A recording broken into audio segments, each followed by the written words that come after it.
Hi everyone. Good morning అండి.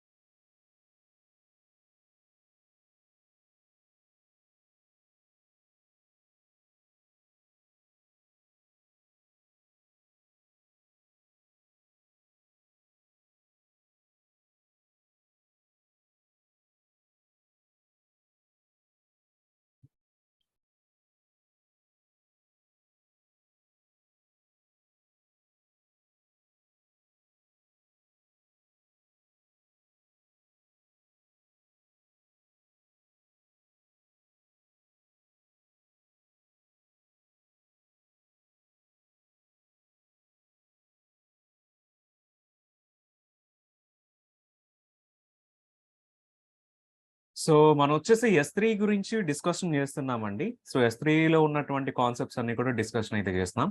Previously వచ్చేసి S3 permissions గురించి, సెక్యూరిటీ గురించి డీటెయిల్డ్‌గా చెక్కేసాం. ఎన్ని లెవెల్స్ ఆఫ్ సెక్యూరిటీ ఉంది. సో ఆ లెవెల్స్ ఆఫ్ సెక్యూరిటీలో ఏది ఎనేబుల్ చేస్తే మనకి ఏది ఎట్లా యాక్సెస్ అవుతుంది, ఏది బ్లాక్ చేస్తే ఎట్లా యాక్సెస్ అనేటువంటిది బ్లాక్ అయిపోతుందని వేరియస్ లెవెల్స్‌లో మనం చెక్ చేసాం. సో బకెట్ పాలిసీస్, ACLs ఇవి మీకు ఎగ్జాక్ట్‌గా పర్మిషన్స్ ప్రొవైడ్ చేసేవండి. పబ్లిక్‌లో ఉంచాలా, ఉంచొద్దని చెప్పేవి ఇది. కానీ వాటిపైన లాక్స్ కింద మనకి block all public access at the account level and at the bucket level. ఈ 2 లెవెల్స్ కూడా ఉన్నాయి. Then cross account bucket access కూడా చెక్ చేసామండి. ఒక అకౌంట్ నుంచి వేరొక అకౌంట్‌కి ఎట్లా బకెట్ అనేటువంటిది యాక్సెస్ చేయొచ్చు అనేటువంటిది నేను చెక్ చేసాం. బట్ బకెట్ పాలిసీలో పర్మిషన్ ఉంటేనే ఇది పాసిబుల్ అవుతుంది. లేకపోతే మీరు యాక్సెస్ అనేటువంటిది చేయలేరండి. దెన్ ప్రీ సైన్ యూఆర్ఎల్స్ ఈ పైన ఉన్నటువంటి లాక్స్ అన్ని ఎనేబుల్ అయ్యి ఉన్న బకెట్ మీకు కంప్లీట్‌గా కూడా ప్రైవేట్‌లో ఉన్న ఆబ్జెక్ట్స్ అనేవి ఫర్ సమ్ టెంపరరీ టైమ్ మీకు యాక్సెస్ కావాలి అనంటే దెన్ ప్రీ సైన్ యూఆర్ఎల్స్ అనేవి మీకు హెల్ప్ అవుతాయండి. ఇది మీకు బోత్ ఆ ఫైల్ అప్‌లోడ్ చేయాలి అన్నా, ఒక ఫైల్ డౌన్‌లోడ్ చేయాలి అన్నా మీకు 2 ఆప్షన్స్‌కి కూడా ప్రీ సైన్ యూఆర్ఎల్ అనేటువంటిది వర్క్ అవుతుందండి. దెన్ రిక్వెస్టెడ్ ప్లేస్ అండి. సో ఏదైనా వేరొక అకౌంట్‌లో ఉన్నటువంటి బకెట్ మనం యాక్సెస్ చేస్తున్నప్పుడు, సో మనం యాక్సెస్ చేస్తున్నాం కాబట్టి ఇన్‌స్టెడ్ ఆఫ్ ఆ బకెట్ యొక్క ఓనర్ బదులు మనం పే చేసే విధంగా కాన్ఫిగరేషన్స్ చేసుకోవచ్చండి. సో మన బకెట్ ఎవరైనా యాక్సెస్ చేస్తే దాన్ని కూడా మనం అట్లనే కాన్ఫిగర్ చేసుకోవచ్చు. దెన్ వెర్షనింగ్ గురించి చెక్ చేసామండి. సో ఫైల్స్ అనేవి ఓవర్ రైడ్ అవ్వకుండా ఉండాలి అనంటే మనకి వెర్షనింగ్ అనేటువంటిది ఉండాలండి. ఈవెన్ ఇందులో ఉన్నటువంటి ఫైల్స్ ఎవరు పడితే వాళ్ళు డిలీట్ చేయకుండా ఉండాలంటే some secure kind of deletion మీరు పెట్టాలి అనంటే ఎవ్రీ ఫైల్ డిలీట్ చేస్తున్నప్పుడు కూడా మీకు MFA అనేటువంటిది ఇస్తేనే డిలీట్ అయ్యేలాగా మీరు కాన్ఫిగరేషన్ చేసుకోవచ్చండి. సో అందుకు MFA డిలీట్ ఆప్షన్ అనేటువంటిది కూడా మనకు ప్రొవైడ్ చేస్తున్నారండి. సో దీనిపైన కూడా మనకి ఎగ్జామినేషన్ పాయింట్ ఆఫ్ వ్యూలో క్వెషన్స్ అయితే వచ్చేటువంటి ఛాన్స్ ఉంటది. సో MFA డిలీట్ అనేటువంటిది గుర్తుంచుకోండి. సో ఇవాళ టాపిక్స్ వచ్చేసి సేమ్ నిన్నటి దానికి ఎక్స్‌టెన్షన్ కిందే S3లో చూస్తేనండి మనకి ఇంకా వేరియస్ టాపిక్స్ అయితే కనిపిస్తున్నాయి. సో ఫస్ట్‌ది ఏంటంటే multi part uploads and performance optimization and transfer acceleration అండి. ఒక ఫైల్ అప్‌లోడ్ చేస్తే ఎంత ఫాస్ట్‌గా, ఎంత ఆప్టిమైజ్డ్ వేలో మీరు అప్‌లోడ్ అనేటువంటిది చేయొచ్చు. మనం ఇప్పుడు డెవలప్‌మెంట్ చేస్తున్నప్పుడు ఆర్ ఎల్స్ జస్ట్ మనం S3 గురించి నేర్చుకుంటున్నప్పుడండి, చిన్న చిన్న ఫైల్స్ అన్ని మనం అప్‌లోడ్ చేస్తాం. 1 కేబీ ఫైల్ గాని, 1 ఎంబీ ఫైల్ గాని, 10 ఎంబీ ఫైల్ గాని అప్‌లోడ్ చేస్తాం. కానీ రియల్ టైమ్ సినారియోస్‌కొచ్చేసరికి అన్ని చోట్ల రాదు కానీ, కొన్ని కొన్ని స్పెసిఫిక్ సినారియోస్ ఎట్లా ఉంటాయంటే, పెద్ద పెద్ద ఫైల్స్ అన్ని కూడా మీరు అప్‌లోడ్ చేయవలసిన నీడ్ అయితే వస్తది. మేబీ 1 జీబీ ఉండొచ్చు, 10 జీబీ ఉండొచ్చు, 100 జీబీ కూడా ఉండేటువంటి ఛాన్సెస్ ఉన్నాయి. మేబీ అంతకంటే ఎక్కువ కూడా ఉండేటువంటి ఛాన్సెస్ ఉంటాయి. సో అంత పెద్ద ఫైల్స్ వచ్చినప్పుడు మీరు ఎట్లా అప్‌లోడ్ చేస్తారు? 1 కేబీ ఫైల్ అంటే మీరు అప్‌లోడ్ చేసిన వెంటనే అప్‌లోడ్ అయిపోతుంది. ఓకే. బానే ఉంది. కానీ ఒక 100 జీబీ ఫైల్ వచ్చినప్పుడండి, దానికి మీ నెట్వర్క్ కూడా స్పీడ్‌గా ఉండాలి కదా! మీ కంపెనీ నెట్వర్కో మీరు ఏ ప్లేస్‌లో నుంచి అయితే మీరు ఫైల్ ట్రాన్స్‌ఫర్ చేయాలనుకుంటున్నారు AWSలోకి, అది సపోర్ట్ చేయాలి కదా! మీ నెట్వర్క్ అనేటువంటిది. ఒకవేళ సపోర్ట్ చేసినా 100 జీబీ ఫైల్ అప్‌లోడ్ చేయడానికి ఎంత టైం తీసుకుంటది? ఓకే. ఒక 1 అవర్ తీసుకుందనుకోండి. 1 అవర్ తీసుకున్న 1 అవర్‌లో మధ్యలో ఫెయిల్ అయిపోతే, మళ్ళీ మీరు ఫస్ట్ నుంచి స్టార్ట్ చేయాలి కదా! సో, ఈ ప్రాబ్లమ్స్ అన్నీ కూడా మీకు multi part upload and transfer యాక్సెలరేషన్‌లో అవి మీకు ఆప్టిమైజ్ చేసేదానికి సపోర్ట్ చేస్తది. Only for the large files అండి. స్మాల్ ఫైల్స్ ఉన్నప్పుడు మీరు నార్మల్‌గా యూజ్ చేసేసుకోవచ్చు. బట్ ఎప్పుడైతే మీకు లార్జ్ ఫైల్స్ ఉన్నప్పుడు ఇవి 2 టాపిక్స్ యూజ్ అవుతాయి. ఒకసారి వాటి గురించి డిస్కషన్ చేద్దామండి. దెన్ ద సెక్యూర్ వన్ అండి ఎన్క్రిప్షన్ అండి. సో, ఎన్క్రిప్షన్ గురించి కూడా మనం నేర్చుకుందామండి. సో, ఎందుకంటే మీకు మన S3లో ఎన్క్రిప్షన్ అనేటువంటి కాన్సెప్ట్ ఉంది. S3లో ఉన్నటువంటి మీరు అప్‌లోడ్ చేసేటువంటి ఫైల్స్ ఎన్క్రిప్ట్ అవ్వాలి అనంటే ఫస్ట్ మీకు ఎన్క్రిప్షన్ అనేటువంటి కాన్సెప్ట్ ఐడియా ఉండాలి. ఎన్క్రిప్షన్ తర్వాత మనకి ఎన్క్రిప్షన్ రిలేటెడ్‌గా ఏడబ్ల్యూఎస్‌లో ఒక న్యూ సర్వీస్ ఉందండి. సో, అందు గురించి ఇవాళ ఒక కొత్త సర్వీస్ కూడా మనం చూస్తాం. ఏడబ్ల్యూఎస్ కేఎంఎస్ అని చెప్పేసి. కేఎంఎస్ అంటే కీ మేనేజ్మెంట్ సర్వీస్. దాని గురించి కూడా చూస్తామండి. దెన్ ఇవి చూసిన తర్వాత S3 ఎన్క్రిప్షన్ గురించి చూస్తామండి. ఎందుకంటే S3 ఎన్క్రిప్షన్‌కి వీటిపైన లింక్ ఉంటది. సో, అందు గురించి మనం ఫస్ట్ కేఎంఎస్ అండ్ ఎన్క్రిప్షన్ గురించి బేసిక్స్ చూసిన తర్వాత దాని ఎన్క్రిప్షన్ గురించి అయితే చూద్దాం.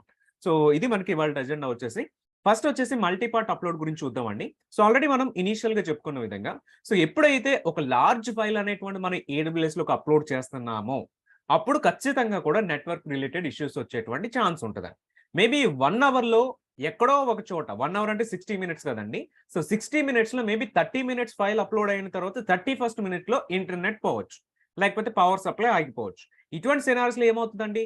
అగైన్ మీరు మళ్ళీ ఫస్ట్ నుంచి కూడా 100 జీబీ మళ్ళీ అప్లోడ్ చేయాలి. మళ్ళీ ప్రాబ్లమ్ వస్తే మళ్ళీ అప్లోడ్ చేయాలి. ఇప్పుడు కొన్ని సార్లు మనం ఏదన్నా సాఫ్ట్‌వేర్స్ అండి పైరేటెడ్ సాఫ్ట్‌వేర్స్ గాని, లేకపోతే సమ్ కైండ్ ఆఫ్ మూవీస్ గాని, ఏవైనా పెద్ద పెద్ద సాఫ్ట్‌వేర్స్ గాని మనం డౌన్‌లోడ్ చేస్తున్నప్పుడు ఏం జరుగుతది అనంటే మనం మొత్తం డౌన్‌లోడ్ చేస్తున్నప్పుడు 95% వరకు డౌన్‌లోడ్ అయిపోతుంది. కానీ 96%, 97% కెళ్ళాక ఫెయిల్ అయిపోతది. సో దాన్ని మళ్ళీ మనం రిజంప్షన్ అనేటువంటి చేయలేమండి. సో మళ్ళీ ఫస్ట్ నుంచి కూడా డౌన్‌లోడ్ చేయవలసిన అవసరం అయితే వస్తది. బట్ ఇప్పుడు మోస్ట్ ఆఫ్ ద వెబ్‌సైట్స్ వచ్చేసి రిజంప్షన్ చేసుకోవడానికి సపోర్ట్ చేస్తుంది. సో అందు గురించి మనం చాలా మట్టుకైతే రెజ్యూమ్ చేయగలుగుతున్నాం ఫ్రమ్ 96, 97% నుంచే. బట్ స్టిల్ కొన్ని వెబ్‌సైట్స్ ఉన్నాయి. అవి స్టిల్ సపోర్ట్ చేయట్లేదు. So every time file download fail అయిన తర్వాత మళ్ళీ వాటిని ఫస్ట్ నుంచి కూడా డౌన్‌లోడ్ చేయవలసిన అవసరం అయితే ఉందండి. అయితే S3 వచ్చేసి మన ఫైల్ స్టోర్ చేసుకునే దానికి కాబట్టి సో ఇక్కడ బెస్ట్ ప్రాక్టీస్ ఏంటంటేనండి, ఎప్పుడైతే మీకు 100 ఎంబీ కంటే ఫైల్ ఎక్కువగా ఉందో సైజ్ అనేటువంటిది, then these files are considered as large files అండి. సో కాబట్టి 100 ఎంబీ దాటిన ఫైల్ సేవ్ అయినా సరే మీకు ఈ ప్రాబ్లమ్స్ వచ్చేటువంటి ఛాన్స్ ఉంది. ఏడబ్ల్యూఎస్ వాడు రికమెండ్ చేసేది కూడా 100 ఎంబీ కంటే ఎక్కువ ఫైల్స్ ఉన్నవన్నీ కూడా మీరు డైరెక్ట్‌గా అప్లోడ్ చేయకూడదండి. మరి ఎట్లా అప్లోడ్ చేయాలి అంటే మీరు మల్టీ పార్ట్ ద్వారా అప్లోడ్ చేయాలండి. అసలు మల్టీ పార్ట్ అంటే ఏంటి? ఫర్ ఎగ్జాంపుల్ ఇక్కడ చూస్తేనండి ఫైల్ మీకు 1000 జీబీ ఉందండి. 1000 జీబీ ఫైల్ సింగిల్ ఫైల్‌ని మనం అప్లోడ్ చేసేదానికి ట్రై చేస్తాం. సారీ 100 జీబీ మనకి 100 ఎంబీ కంటే ఎక్కువ ఉంది. So as per AWS best practice ప్రకారం మనం ఏం చేయాలంటే ఈ ఫైల్‌ని ఫస్ట్ మనం మల్టీ పార్ట్స్ కింద స్ప్లిట్ చేసుకోవాలండి. సో చూస్తే సేమ్ 100 జీబీ ఫైల్‌ని మనం ఏం చేస్తున్నామంటే మల్టిపుల్ పార్ట్స్ కింద స్ప్లిట్ చేస్తున్నామండి. సో చెక్ చేస్తే మీకు 100 ఇంటూ 100 జీబీని మనం 100 ఎంబీస్ కింద స్ప్లిట్ చేస్తే టోటల్ 1000 పార్ట్స్ వస్తాయండి. సో ఈచ్ పార్ట్ కూడా మనం 100 ఎంబీ తోటైతే క్రియేట్ చేస్తున్నాం. సో దీనివల్ల ఏమవుతదంటేనండి మీకు ఇన్‌స్టెడ్ ఆఫ్ 100 జీబీని ఒకేసారి ఏడబ్ల్యూఎస్‌లోకి అప్లోడ్ చేసే బదులు మన పార్ట్స్ కింద స్ప్లిట్ చేసి ఒక్కొక్క పార్ట్‌ని కూడా ఒక్కొక్కసారి మనం అప్లోడ్ అయితే చేస్తూ ఉంటామండి. ఇన్ కేస్ ఒక్కొక్క పార్ట్ ఒక్కొక్కసారి అప్లోడ్ చేయొచ్చండి. లేదంటే ఈ పార్ట్స్ అన్నీ కూడా సెపరేట్‌గా ఒకేసారి కూడా అప్లోడ్ చేయొచ్చు. దీన్నే కాన్కరెంట్ అప్లోడ్ అని కూడా చెప్తామండి. ఒకేసారి 1000 పార్ట్స్ కూడా 100 ఎంబీ ఒకేసారి అప్లోడ్ చేస్తే అన్నీ కూడా ఒకేసారి అప్లోడ్ అవుతూ ఉంటాయి. సో పారలెల్ ఆపరేషన్ అనేటువంటిది జరుగుతది. దీనివల్ల ఏమవుతదంటే 100 జీబీ వచ్చేసి మీకు 60 మినిట్స్ టైం పడితే ఇవి కాన్కరెంట్‌గా ఎగ్జిక్యూట్ చేయడం వల్ల మేబీ సమ్ 10 మినిట్స్ టైం పట్టొచ్చండి. లేకపోతే మీ నెట్వర్క్ ఇంకా స్పీడ్‌గా ఉంటే 5 మినిట్స్ టైమే పట్టొచ్చేమో. సో ఇట్లా ఏంటంటే మీరు ఆప్టిమైజేషన్ చేసుకోవచ్చండి. ఇంకొకటేంటంటే మీరిక్కడ పార్ట్స్ కింద అప్లోడ్ చేస్తున్నారు కాబట్టి ఈ మధ్యలో ఈ 1000 పార్ట్స్‌లో కూడా ఏదో ఒక పార్ట్ ఫర్ ఎగ్జాంపుల్ 501 పార్ట్ అనేటువంటి ఫెయిల్ అయిందండి. 501 పార్ట్ ఫెయిల్ అయితే ఈ ఒక్క పార్ట్‌కే మనం రీట్రీ అనేటువంటిది చేయొచ్చండి. రిమైనింగ్ ఎంటైర్ 100 జీబీకి కూడా మళ్ళీ అప్లోడ్ చేసేలా కాకుండా ఓన్లీ ఈ 501 పార్ట్‌నే మళ్ళీ రీట్రీవ్ చేయొచ్చు. అట్లా ఏవైతే మీకు ఫెయిల్డ్ పార్ట్స్ అనేవి ఉంటున్నాయో, ఆ ఫెయిల్డ్ పార్ట్స్ మాత్రమే మీరు రీట్రీవ్ చేస్తారు. రీట్రీవ్ చేసినప్పుడు ఏంటంటే, ఆ ఒక్క 100 ఎంబీ పార్ట్ మాత్రం మీరు అప్లోడ్ చేస్తారండి. ఇట్లా లార్జ్ ఫైల్స్ వచ్చినప్పుడు ఏం చేయాలంటేనండి, మీరెప్పుడూ గూడా మల్టీ పార్ట్ అప్లోడ్ అనేటువంటి కాన్సెప్ట్ అయితే మీరు యూజ్ చేసుకోవాలండి. యూజ్ చేసుకున్నప్పుడు మన అప్లోడ్ స్పీడ్ అనేటువంటిది పెరుగుతుంది ఫస్ట్ థింగ్. సెకండ్ థింగ్ ఏంటంటే, మీ ఫెయిల్యూర్ రేషియో అనేటువంటిది తగ్గుతుందండి. మీ నెట్వర్క్ ఫెయిల్యూర్స్ వచ్చినా, సిస్టమ్ ఫెయిల్యూర్స్ వచ్చినా, ఇవి మీరు ఎక్కడైతే ఫెయిల్ అయిందో అక్కడి నుంచి కూడా కంటిన్యూ చేసుకునేటువంటి ఆప్షన్ ఏడబ్ల్యూఎస్ వాడు ప్రొవైడ్ చేస్తాం. అయితే ఈ మల్టీ పార్ట్ అప్లోడ్ చేయాలంటే మీరు చేయవలసిన చేంజెస్ ఏంటి? నార్మల్లీ మీరు డైరెక్ట్‌గా ఫైల్ అప్లోడ్ చేస్తే కన్సోల్ నుంచి అప్లోడ్ చేస్తే గనుక S3లోకి వెళ్లి అప్లోడ్ అనే బటన్ క్లిక్ చేసి డైరెక్ట్‌గా అక్కడి నుంచి మీరు అప్లోడ్ చేసేస్తున్నారు. కన్సోల్ నుంచి అప్లోడ్ చేసేవన్నీ కూడా అవన్నీ మీకు డైరెక్ట్ అప్లోడ్స్ అండి. మల్టీ పార్ట్ అప్లోడ్స్ కాదు. దెన్ ఏడబ్ల్యూఎస్ సీఎల్ నుంచి నార్మల్‌గా మీరు అప్లోడ్ చేసిన, Python SDK or any program నుంచి మీరు నార్మల్‌గా అప్లోడ్ చేసిన, అవన్నీ కూడానండి మీకు నార్మల్ అప్లోడ్సే అవుతాయి. మల్టీ పార్ట్స్ అప్లోడ్ కాదండి. మరి మల్టీ పార్ట్స్ అప్లోడ్ అవ్వాలి అనంటే స్పెషల్‌గా దానికి సెపరేట్ ఏపీఐ కాల్స్ ఉన్నాయి. సీఎల్‌ని యూజ్ చేస్తే సెపరేట్ కమాండ్స్ ఉన్నాయి.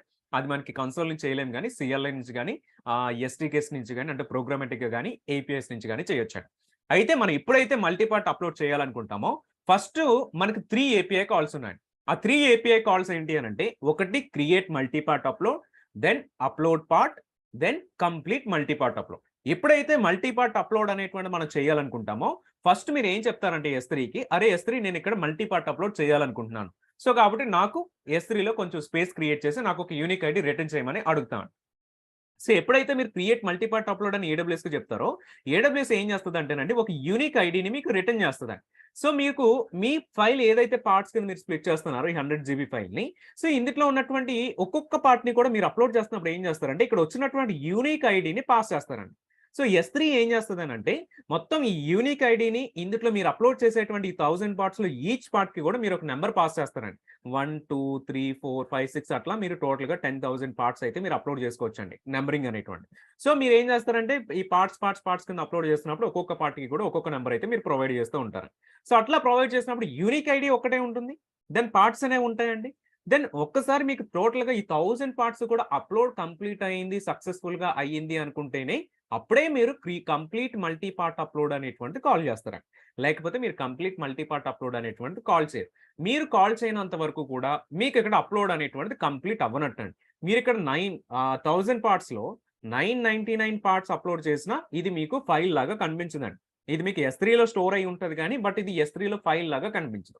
మీరు once complete multi part upload అనేటువంటిది కాల్ చేసిన తర్వాత S3 ఏం చేస్తుందంటే మీరు అప్లోడ్ చేసినటువంటి 1000 పార్ట్స్ అన్నిటిని కూడా కన్సోలిడేట్ చేసి ఒక ఫైల్ కింద కన్వర్ట్ చేసి ఈ ఫైల్ని స్టోర్ చేయడం అయితే జరుగుతుంది. అన్లెస్ మీరు కంప్లీట్ మల్టీ పార్ట్ అప్లోడ్ చేసేంత వరకు కూడా మీకు ఫైల్ అనేటువంటిది S3లో కనపడదండి. అది మీకు మల్టీ పార్ట్ అప్లోడ్ గురించి. క్రియేట్ మల్టీ పార్ట్ అప్లోడ్ చేస్తారు, అప్లోడ్ మల్టీ పార్ట్ చేస్తారండి. పార్ట్స్ అన్ని కూడా ఈ ఏపీఐ కాల్ ద్వారా అప్లోడ్ చేస్తారు, దీని ద్వారా కంప్లీట్ చేస్తారు. అప్పుడే మీకు ఫైల్ అనేటువంటిది అవైలబుల్ అవుతుంది. ఈ మధ్యలో మీకు ఏదైనా పార్ట్స్ అనేవి ఫెయిల్ అయినా మీ రీట్రీ అనేటువంటిది అప్లోడ్ పార్ట్ ద్వారా చేసుకోవచ్చండి. బట్ ఇక్కడ ఒకటి మీరు జాగ్రత్తగా ఉంచుకోవాల్సింది ఏంటంటే యూనిక్ ఐడి. ఏదైతే మీరు ఇనిషియేట్ చేసినప్పుడు వచ్చినటువంటి యూనిక్ ఐడి ఉందో ఆ యూనిక్ ఐడిని మీరు స్టోర్ చేసుకున్నప్పుడు మేబీ మీరు 1 డే తర్వాత అయినా అప్లోడ్ చేయొచ్చు, 1 వీక్ తర్వాత అయినా అప్లోడ్ చేయొచ్చు, 1 మంత్ తర్వాత అయినా మీరు అప్లోడ్ చేయొచ్చు. అట్లా ఏమవుతుందంటే మీకు నెట్వర్క్ ఇష్యూస్ కానీ ఏమైనా ఇష్యూస్ వచ్చినా మీకు ఆ ప్రాబ్లమ్స్ ఏమి కూడా ఉండకుండా జస్ట్ ఆ పర్టికులర్ పార్ట్ మాత్రం అప్లోడ్ అయ్యేలాగా మీరు సెటప్ చేసుకోవచ్చండి. ఇక నాట్ ఓన్లీ 100 MB పార్ట్సే అప్లోడ్ చేయాలనే కాదండి. ఈ 100 MB కాకుండా మీరు 10 MBకి పెట్టుకోవచ్చు, 1 MBకి పెట్టుకోవచ్చు. బేస్డ్ ఆన్ యువర్ రిక్వైర్మెంట్ బట్టి మనం చేంజెస్ చేసుకోవచ్చు. బట్ మినిమం 100 MB అనేటువంటిది ఉంటే AWSలో బెస్ట్ ప్రాక్టీస్ కింద ఉంటుంది కాబట్టి 100 MB పార్ట్స్ కింద అయితే మనం చేసుకోవచ్చు. సో ఇన్ కేస్ ఎవరైనా కనుక డెవలపర్స్ ఉంటే కనుక ప్రోగ్రామేటిక్‌గా దీన్ని ఎట్లా ఇంప్లిమెంట్ చేయాలి అనేటువంటి ఐడియా మీకు కావాలంటే నేను ఇక్కడ పైథాన్ ఎస్టీకే ఎగ్జాంపుల్ ఒకటి ప్రొవైడ్ చేస్తున్నానండి. సో సేమ్ పైథాన్ డెవలప్ చేసేవాళ్ళంటే ఒకసారి పైథాన్‌లో దీంట్లో చెక్ చేయండి ఎట్లా చేయాలనేటువంటిది. మీరు జావా కానీ, నోడ్ జేఎస్ కానీ, డాట్ నెట్ కానీ వేరే రిలేటెడ్ డెవలపర్స్ ఎవరైనా ఉంటే గనక మీరు జస్ట్ ఈ పైథాన్ కోడ్‌ని ఎట్లా రిమైనింగ్ లాంగ్వేజ్‌లోకి కన్వర్షన్ చేసుకోవచ్చు అనేటువంటిది మీరు ఒకసారి ఆన్‌లైన్‌లో చెక్ చేసి అయితే దీని గురించి తెలుసుకోవచ్చండి. నార్మల్ AWS CLI నుంచి చేయాలంటే మనం యూజ్ చేసేటువంటి కమాండ్స్ వచ్చేసి ఇవేనండి. సో ఇవి 3 కమాండ్స్ కూడా మనం ఇది యూజ్ చేస్తాం అప్లోడ్ చేసేదానికి, కంప్లీట్ చేసేదానికి. సో ఈచ్ పార్ట్ మీరు ఎంతైనా సెట్ చేసుకోవచ్చు. దానికి లిమిటేషన్ అంటూ లేదు. But maximum 100 MB. 100 MB అనేటువంటిది యూనిక్‌గా తీసుకొని ఇది ఒక నంబర్ అనేటువంటిది సెటప్ చేసుకోవచ్చండి. So that is about the multi part upload అండి. అగైన్ ఇక్కడ మల్టీ పార్ట్ అప్లోడ్‌లో ఓకే ఫైల్ అప్లోడ్ అవుతుంది బానే ఉంది. కానీ ఈ ఫైల్ మీరు అప్లోడ్ చేస్తున్నప్పుడు ఏంటంటేనండి ఈ AWS డేటా సెంటర్స్‌కి మీరు ఉన్న ప్లేస్ నుంచి AWS డేటా సెంటర్స్‌కి వెళ్ళాలి అనంటే నార్మల్లీనండి ఇంటర్నెట్‌లో మనం కాల్ చేసినప్పుడు ఏమవుతది అనంటే మల్టిపుల్ హాప్స్ అనేవి ఉంటాయి. ఇది మీరుంటున్న హౌస్ అనుకోండి. ఈ హౌస్ నుంచి కూడా మీరు ట్రై చేసినప్పుడు ఏమవుతది అనంటే మీరు ఫైల్ అప్లోడ్ అనేటువంటిది చేసినప్పుడు మీ తర్వాత మీ దగ్గరలో ఉన్నటువంటి వైఫై రౌటర్ ఉంటది. ఆ రౌటర్ తర్వాత మళ్ళీ వేరొక రౌటర్ వస్తది ఇన్ బిట్వీన్. సింపుల్‌గా ఒక మొబైల్ కమ్యూనికేషన్ చేసినప్పుడు టవర్ టు టవర్ వెళ్లి మీ డెస్టినేషన్ ఎవరితోనైతే మాట్లాడాలనుకుంటున్నారో ఆ టవర్ దగ్గరికి వెళ్తది కదండీ! సేమ్ ఇంటర్నెట్‌లో కూడా వైఫై ఉంటది. మధ్యలో రౌటర్ ఉంటది. డిఫరెంట్ రౌటర్స్ అన్నీ ఉంటాయి. రౌటర్స్ మళ్ళీ అగైన్ మల్టిపుల్ రౌటర్స్ ఉండి ఈ రౌటర్స్ అన్నీ దాటుకొని AWS డేటా సెంటర్‌కి వెళ్తదండి. సో ఇంత స్పేస్ అనేటువంటి ఇన్ని మధ్యలో డిఫరెంట్ హాప్స్ ఉన్నప్పుడు ఏంటంటే మీ ఫైల్ అప్లోడ్ అనేటువంటి కొంచెం స్లో అయ్యేటువంటి ఛాన్స్ ఉంటది. దాని గురించి AWS వాడు మనకి ప్రొవైడ్ చేసేటువంటి ఫీచర్ ఏంటంటే ట్రాన్స్‌ఫర్ యాక్సెలరేషన్ అని చెప్పేసి ఒక ఫీచర్ అయితే AWS వాడు ప్రొవైడ్ చేస్తున్నారు. సో దీనికి నార్మల్‌గా ఉన్నదానికి డిఫరెన్స్ ఏంటంటే మీకు నార్మల్‌లో S3లో ఫైల్ అప్లోడ్ చేస్తే ఏమవుతదంటే మల్టిపుల్ హాప్స్ మధ్యలో అంటే మల్టిపుల్ రౌటర్స్ మధ్యలో hop 1, hop 2, hop 3, hop 4, hop 5 ఇట్లా డిఫరెంట్ హాప్స్ అన్నీ కూడా ఉంటాయి. బట్ మీరు ట్రాన్స్‌ఫర్ యాక్సెలరేషన్ అనేటువంటిది గనుక మీ బకెట్ మీద ఎనేబుల్ చేసుకుంటే దెన్ మీ ఫైల్ స్పీడ్ అనేటువంటిది ఫాస్ట్ అవుతుంది. ఎందుకు ఫాస్ట్ అవుతది అనంటే AWS వాడు ఓన్‌గా క్రియేట్ చేసుకున్న నెట్వర్క్ ఇక్కడ యూజ్ చేస్తున్నాడు. అంటే మీకు ఇక్కడ నంబర్ ఆఫ్ హాప్స్ అనేవి తగ్గిపోతాయి. సో 1, 2 మాక్సిమం 1, 2 వరకు ఉండేటువంటి ఛాన్స్ ఉంది. సో నంబర్ ఆఫ్ హాప్స్ అనేవి తగ్గిపోతాయి కాబట్టి మీకు ఫైల్ ట్రాన్స్‌ఫర్ అనేటువంటిది చాలా ఫాస్ట్‌గా అవుతుందండి. సో ఈ ట్రాన్స్‌ఫర్ యాక్సెలరేషన్‌లో నార్మల్లీ దాంట్లో ఫైల్ అప్లోడ్ చేస్తే ఎంత స్పీడ్‌గా వెళ్తది? లేకపోతే మీకు ఈ ట్రాన్స్‌ఫర్ యాక్సలరేషన్ యూజ్ చేసుకుంటే ఫైల్ ఎంత స్పీడ్‌గా వెళ్తది అన్నటువంటి దానికి నేనిక్కడ మీకు కంపారిజన్ టూల్ ఒకటి ఏడబ్ల్యూసీ వాడు ప్రొవైడ్ చేసిన లింక్ అయితే ప్రొవైడ్ చేశాను. సో, ఒకసారి ఈ లింక్‌లో కూడా మనం చెక్ చేద్దామండి. సో, పీపీటీ షేర్ చేసినప్పుడు సేమ్ మీరు కూడా ఒకసారి దీన్ని ఆహ్, బ్రౌజర్‌లో చెక్ చేయండి ఒకసారి. ఒకసారి నేను కూడా ఇప్పుడు చూపిస్తాను మీకు.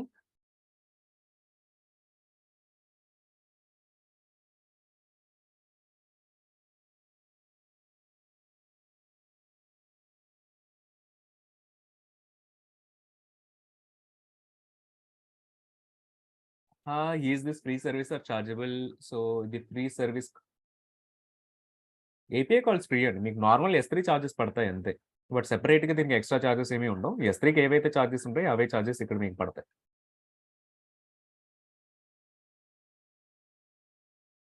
By multi part upload data loss అవ్వదు, డిస్టర్బ్ అవ్వదు అశోక్ గారు. మీకు ఏవైతే పార్ట్స్ అప్‌లోడ్ చేస్తున్నారో ఎవ్రీ పార్ట్‌కి కూడా మీరు పార్ట్ నంబర్ అనేటువంటిది పెడతారు. సో, ఏడబ్ల్యూఎస్ వాడు పార్ట్స్ అన్నీ కూడా కన్సాలిడేట్ చేస్తున్నప్పుడు ఏంటంటే మీరు ఇచ్చినటువంటి ఐడీని బట్టి 1, 2, 3, 4, 5, 6 అనేటువంటి ఐడీస్‌ని బట్టి ఎవ్రీ పార్ట్‌ని కూడా ఒకదాని తర్వాత ఒకటి కన్సాలిడేట్ చేస్తాడండి. సో, మీరక్కడ మీరు అప్‌లోడ్ చేసేటువంటి పార్ట్స్‌లో ఏమైనా తేడా చేశారనుకోండి, దెన్ ఫైల్‌లో ఖచ్చితంగా తేడా అవుతుంది. లేదు మీరు ఖచ్చితంగా మీరు కరెక్ట్ పార్ట్స్ ఇచ్చారనుకోండి 1, 2, 3, 4, 5, 6 అని చెప్పేసి. ఇది ప్రోగ్రామాటిక్‌గా మీరు అప్‌లోడ్ చేస్తున్నప్పుడు బైట్స్ కింద కన్వర్ట్ చేస్తారు గదా! ప్రోగ్రామింగ్ గురించి ఐడియా ఉన్న వాళ్ళకి వీటి గురించి తెలుస్తుందండి.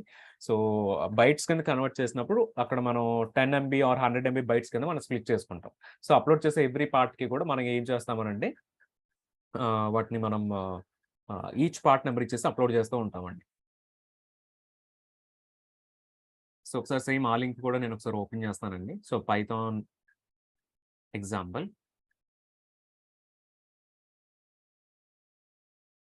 నార్మల్ జస్ట్ లైక్ మీరు ఫైల్స్ అన్నీ కూడా ఎట్లనైతే అప్‌లోడ్ చేస్తారో ప్రోగ్రామాటిక్‌గా, సేమ్ అదే విధంగా మీరిక్కడ కూడా ఫైల్స్ అయితే అప్‌లోడ్ చేస్తారండి. బట్ ఇక్కడ ఒకసారి చిన్న డిఫరెన్స్ చూడండి. సో, ఫస్ట్ ఏం చేస్తున్నారనంటే క్రియేట్ మల్టీ పార్ట్ అప్‌లోడ్ అనేటువంటి కాల్ ప్రోగ్రామాటిక్‌గా చేస్తున్నారండి. సో, చేస్తున్నప్పుడే కంటెంట్ టైప్ ఏంటి అనేటువంటి డిఫైన్ చేస్తున్నారు. కీ నేమ్ ఏముండాలి? ఆబ్జెక్ట్ కీ నేమ్ ఏముండాలి? దెన్ ఏ బకెట్‌లో ఉండాలి? దాని ఏసీఎల్ ఏంటి అనేటువంటిది కూడా సెటప్ చేస్తున్నారు. సో, ఇక్కడొచ్చేసి పైథాన్ ఫైల్ ఓపెన్ చేసేదానికి ఇక్కడ చెక్ చేస్తే ఎవ్రీ పార్ట్‌కి కూడా రీడ్ చేస్తున్నప్పుడు ఎంత పార్ట్ రావాలి అనేటువంటిది కూడా డిఫైన్ చేస్తున్నాడండి. సో, మీరిక్కడ చెక్ చేస్తే టోటల్‌గా ఇన్ని జీరోస్ పెట్టాడు. సో, టోటల్ జీరోస్ ఎంతంటే 10 ఎంబీ పార్ట్స్ అండి. ఇది మొత్తం బైట్స్‌లో ఉంటది కదా! సో, దట్ అందు గురించి ఇంత లార్జ్ నంబర్ అయితే కనిపిస్తుందండి. సో, మొత్తం ఎవ్రీ టైమ్ ఇదంతా అప్‌లోడ్ చేసేదానికి, అప్‌లోడ్ చేసిన తర్వాత మీరు కంప్లీట్ పార్ట్ అయితే కాల్ చేస్తారు. సో, ఇట్లా మీకైతే వర్కౌట్ అవుతూ ఉంటది. So, this is about multi part upload. So, transfer acceleration మీకు ఈ టూల్ అనేటువంటిది ఉంటదండి. ఫర్ ఎగ్జాంపుల్ నార్త్ విర్జీనియాలో ఉన్నటువంటి S3 బకెట్‌లోకి మీరు ఫైల్ అప్‌లోడ్ చేయాలి అనంటే, నార్మల్‌గా మీరు అప్‌లోడ్ చేస్తే ఇంత స్పీడ్‌గా వెళ్తదండి. లేదు ట్రాన్స్‌ఫర్ యాక్సలరేషన్ మీరు యూజ్ చేస్తే గనక మీకు ఇంత స్పీడ్‌గానైతే వెళ్తది. ఇక్కడ చెక్ చేస్తే టోటల్లీ మీకు 36% ఫాస్టర్‌గానైతే వెళ్తుందండి. సో, అట్లా కింద మీకు ఒక్కొక్క రీజియన్ కూడా వీరు కంపారిజన్ ప్రొవైడ్ చేస్తాడండి. ఓరెగన్ రీజియన్‌లో వచ్చేసి 21% ఫాస్టర్‌గా ఉంటది మీరు ట్రాన్స్‌ఫర్ యాక్సలరేషన్ యూజ్ చేస్తే. కానీ ఇక్కడ చూస్తే సాన్ ఫ్రాన్సిస్కో ఓన్లీ 4% ఫాస్టర్‌గా ఉందండి.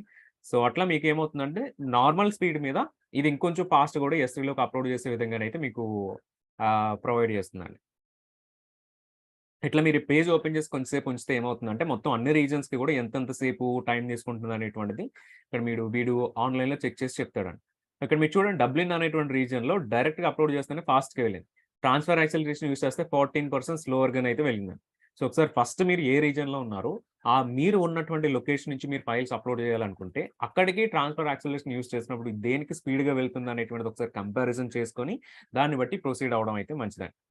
సో, ఇక్కడ మీకు నెగెటివ్‌గా వచ్చినప్పుడు మళ్ళీ మనం ట్రాన్స్‌ఫర్ యాక్సలరేషన్ యూజ్ చేసామనంటే ఇంకా మనకు స్లో అయితే అవుతూ ఉంటుంది. సో, ఒకసారి దీన్ని కూడా మనం కంపారిజన్ అయితే చేసుకోవాలి. తీసుకొని మనం డెసిషన్ అనేటువంటిది తీసుకోవచ్చండి. సో, ట్రాన్స్‌ఫర్ యాక్సలరేషన్ యూజ్ చేయొచ్చా? యూజ్ చేయకూడదా అనేటువంటిది.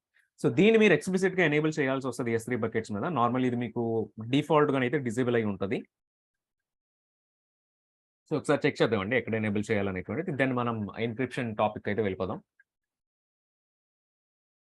సో, ఇన్ కేస్ మీకేమైనా క్వెషన్స్ ఉన్నా మీరు చాట్‌లో యాడ్ చేయండి.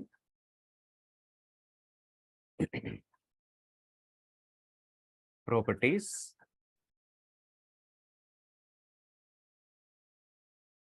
సో, ప్రాపర్టీస్‌లో సో, ట్రాన్స్‌ఫర్ యాక్సలరేషన్ అని చెప్పేసి ఒకటి కనిపిస్తుందండి. మీరు ట్రాన్స్‌ఫర్ యాక్సలరేషన్ ఎనేబుల్ చేస్తే మీకు నార్మల్ S3 ఎండ్ పాయింట్ కాదండి. సెపరేట్ ఎండ్ పాయింట్ ఒస్తది. ఎనేబుల్ చేసినప్పుడు చూడండి మీ బకెట్‌కి వచ్చేటువంటి ఎండ్ పాయింట్ ఇది. accelerate.amazonaws.com. సో మీరు యూజ్ చేస్తున్నప్పుడల్లా కూడా మీకు ఈ transfer acceleration end point use చేయాలండి. ఇది యూజ్ చేసి మీరు ఫైల్స్ అప్లోడ్ చేయడం, డౌన్లోడ్ చేయడం చేస్తేనే మీకు ఫైల్స్ అనేటువంటిది ఫాస్ట్‌గా అప్లోడ్ అవ్వడం, యాక్సిలరేట్ అవ్వడం అనేటువంటిది జరుగుతుంది. లేదంటే మీకు స్లోగానే upload normal end point use చేస్తే నార్మల్‌గానే వెళ్తదండి. సో అట్లా ఉంది. అయితే మీరు ట్రాన్స్ఫర్ యాక్సిలరేషన్ యూజ్ చేస్తే మీకు సమ్ ఎక్స్ట్రా చార్జెస్ అనేవి కూడా పడతాయి. ఒకసారి ఈ కంపారిజన్ కూడా మీరు చెక్ చేయండి. ఇక్కడ ఉన్నటువంటి లింక్‌లో ఇది ఉంటుంది. మీరు వన్స్ సేవ్ చేయగానే మీకు ఎండ్ పాయింట్ రెడీ అవుతుంది. సో ఈ ఎండ్ పాయింట్ నుంచి కూడా మీరు ఇది యూజ్ చేసుకోవచ్చండి. ఇన్ కేస్ యూజ్ చేయాలని. But normally transfer acceleration use చేయరు మోస్ట్‌లీ కూడా. బట్ మీరు ఉన్నటువంటి ప్లేస్‌లో ఫైల్స్ బాగా స్లోగా అప్లోడ్ అవుతున్నా అనేటువంటిది అనుకుంటే దెన్ మీరు ఈ ఆప్షన్ అయితే చూజ్ చేసుకోవచ్చు. ఇది మనం ఎందుకు చెప్తున్నాం అంటే ఎగ్జామినేషన్ పర్స్పెక్టివ్‌లో మనకి వీటిపైన కూడా క్వెషన్స్ వస్తాయండి. సో అందు గురించి నేను ఈ స్మాల్ వన్స్ కూడా నేనైతే యాడ్ చేస్తున్నాను.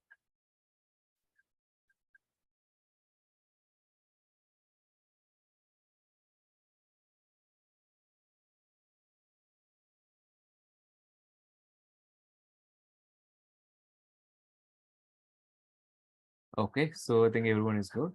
సో ఒకసారి మనం ఏం చేద్దాం అంటేనండి ఆహ్, ఎన్క్రిప్షన్ గురించి చెక్ చేద్దాం. బట్ బిఫోర్ డైరెక్ట్‌లీ ఎన్క్రిప్షన్ గురించి చెక్ చేసే కంటే ముందు ఒకసారి ఏం చేద్దాం అంటే వన్ సెకండ్. బ్రౌజర్‌లో ఒక చిన్న ఎగ్జాంపుల్ చెక్ చేద్దామండి.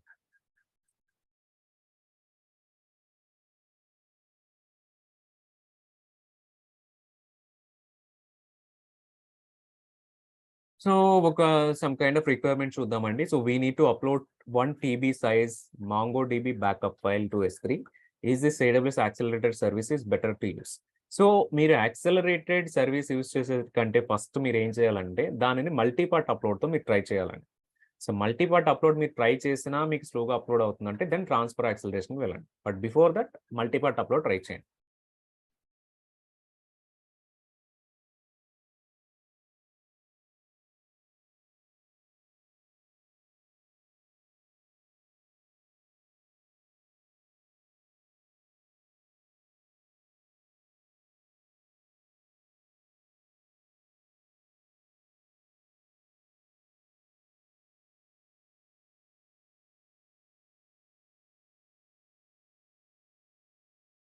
నో మల్టీ పార్ట్ అప్లోడ్ మీద డెమో లేదండి.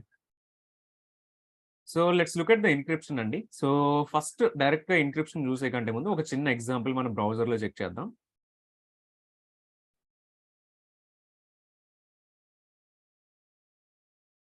సో హోప్ నా బ్రౌజర్ మీకు విజిబుల్ అవుతుంది అనుకుంటున్నాను. సో ఇది వచ్చేసి సమ్ కైండ్ ఆఫ్ ఎన్క్రిప్షన్ చేసేటువంటి ఒక ఆన్‌లైన్ టూల్ అని చెప్పుకుందామండి. సో ఇందులో ఏం చేద్దామంటే జస్ట్ ఒక చిన్న టెక్స్ట్ అనేటువంటిది ఇక్కడ యాడ్ చేద్దామండి.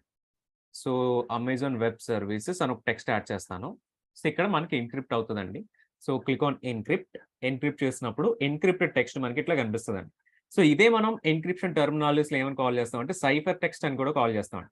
ఏదైతే ఎన్క్రిప్ట్ అయిన టెక్స్ట్ వస్తుందో దీన్ని సైఫర్ టెక్స్ట్ అనుకుని కూడా కాల్ చేస్తామండి. ఒకసారి ఎన్క్రిప్టెడ్ టెక్స్ట్ అంతా కాపీ చేసుకొని దెన్ ఈ పక్కకు వెళ్లి ఈ బాక్స్‌లో పెట్టి డీక్రిప్ట్ చేయమని చెప్పామనుకోండి. సో అమెజాన్ వెబ్ సర్వీస్ అనేటువంటిది మనకి ఇక్కడ డీక్రిప్ట్ అయిపోతుందండి. ఇది బానే ఉంది. ఇట్లా మీరు ఎన్క్రిప్షన్‌లో తీసుకుంటే చాలా డిఫరెంట్ ఆల్గోరిథమ్స్ ఉంటాయండి. సో మనకి ఎస్‌హెచ్‌ఏ ఆల్గోరిథమ్స్ అని, లేకపోతే ఆర్‌ఎస్‌ఏ ఆల్గోరిథమ్స్ అని, ఇట్లా డిఫరెంట్ ఆల్గోరిథమ్స్ అన్నీ కూడా మనకు ఉంటూ ఉంటాయి. అయితే మన ఆల్గోరిథమ్స్ అన్నీ కూడా ఇంపార్టెంట్ కాదండి. ఇక్కడ మీరు చెక్ చేస్తే ఈ వెబ్‌సైట్ వచ్చేసి ఏదో ఆల్గోరిథమ్ బ్యాక్‌ఎండ్‌లో యూజ్ చేస్తున్నాం. యూజ్ చేస్తున్నప్పుడు మనం ఎన్క్రిప్ట్ చేయమని చెప్తున్నాం. సో ఇక్కడ ఎన్క్రిప్షన్ అనేటువంటిది జరుగుతుందండి.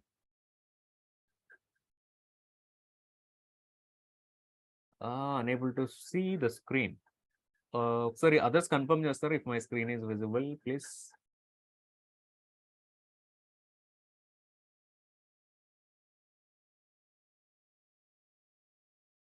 Okay. I think all others are able to see. ఒకసారి మీ నెట్వర్క్ ఒకసారి చెక్ చేయండి. Thank you.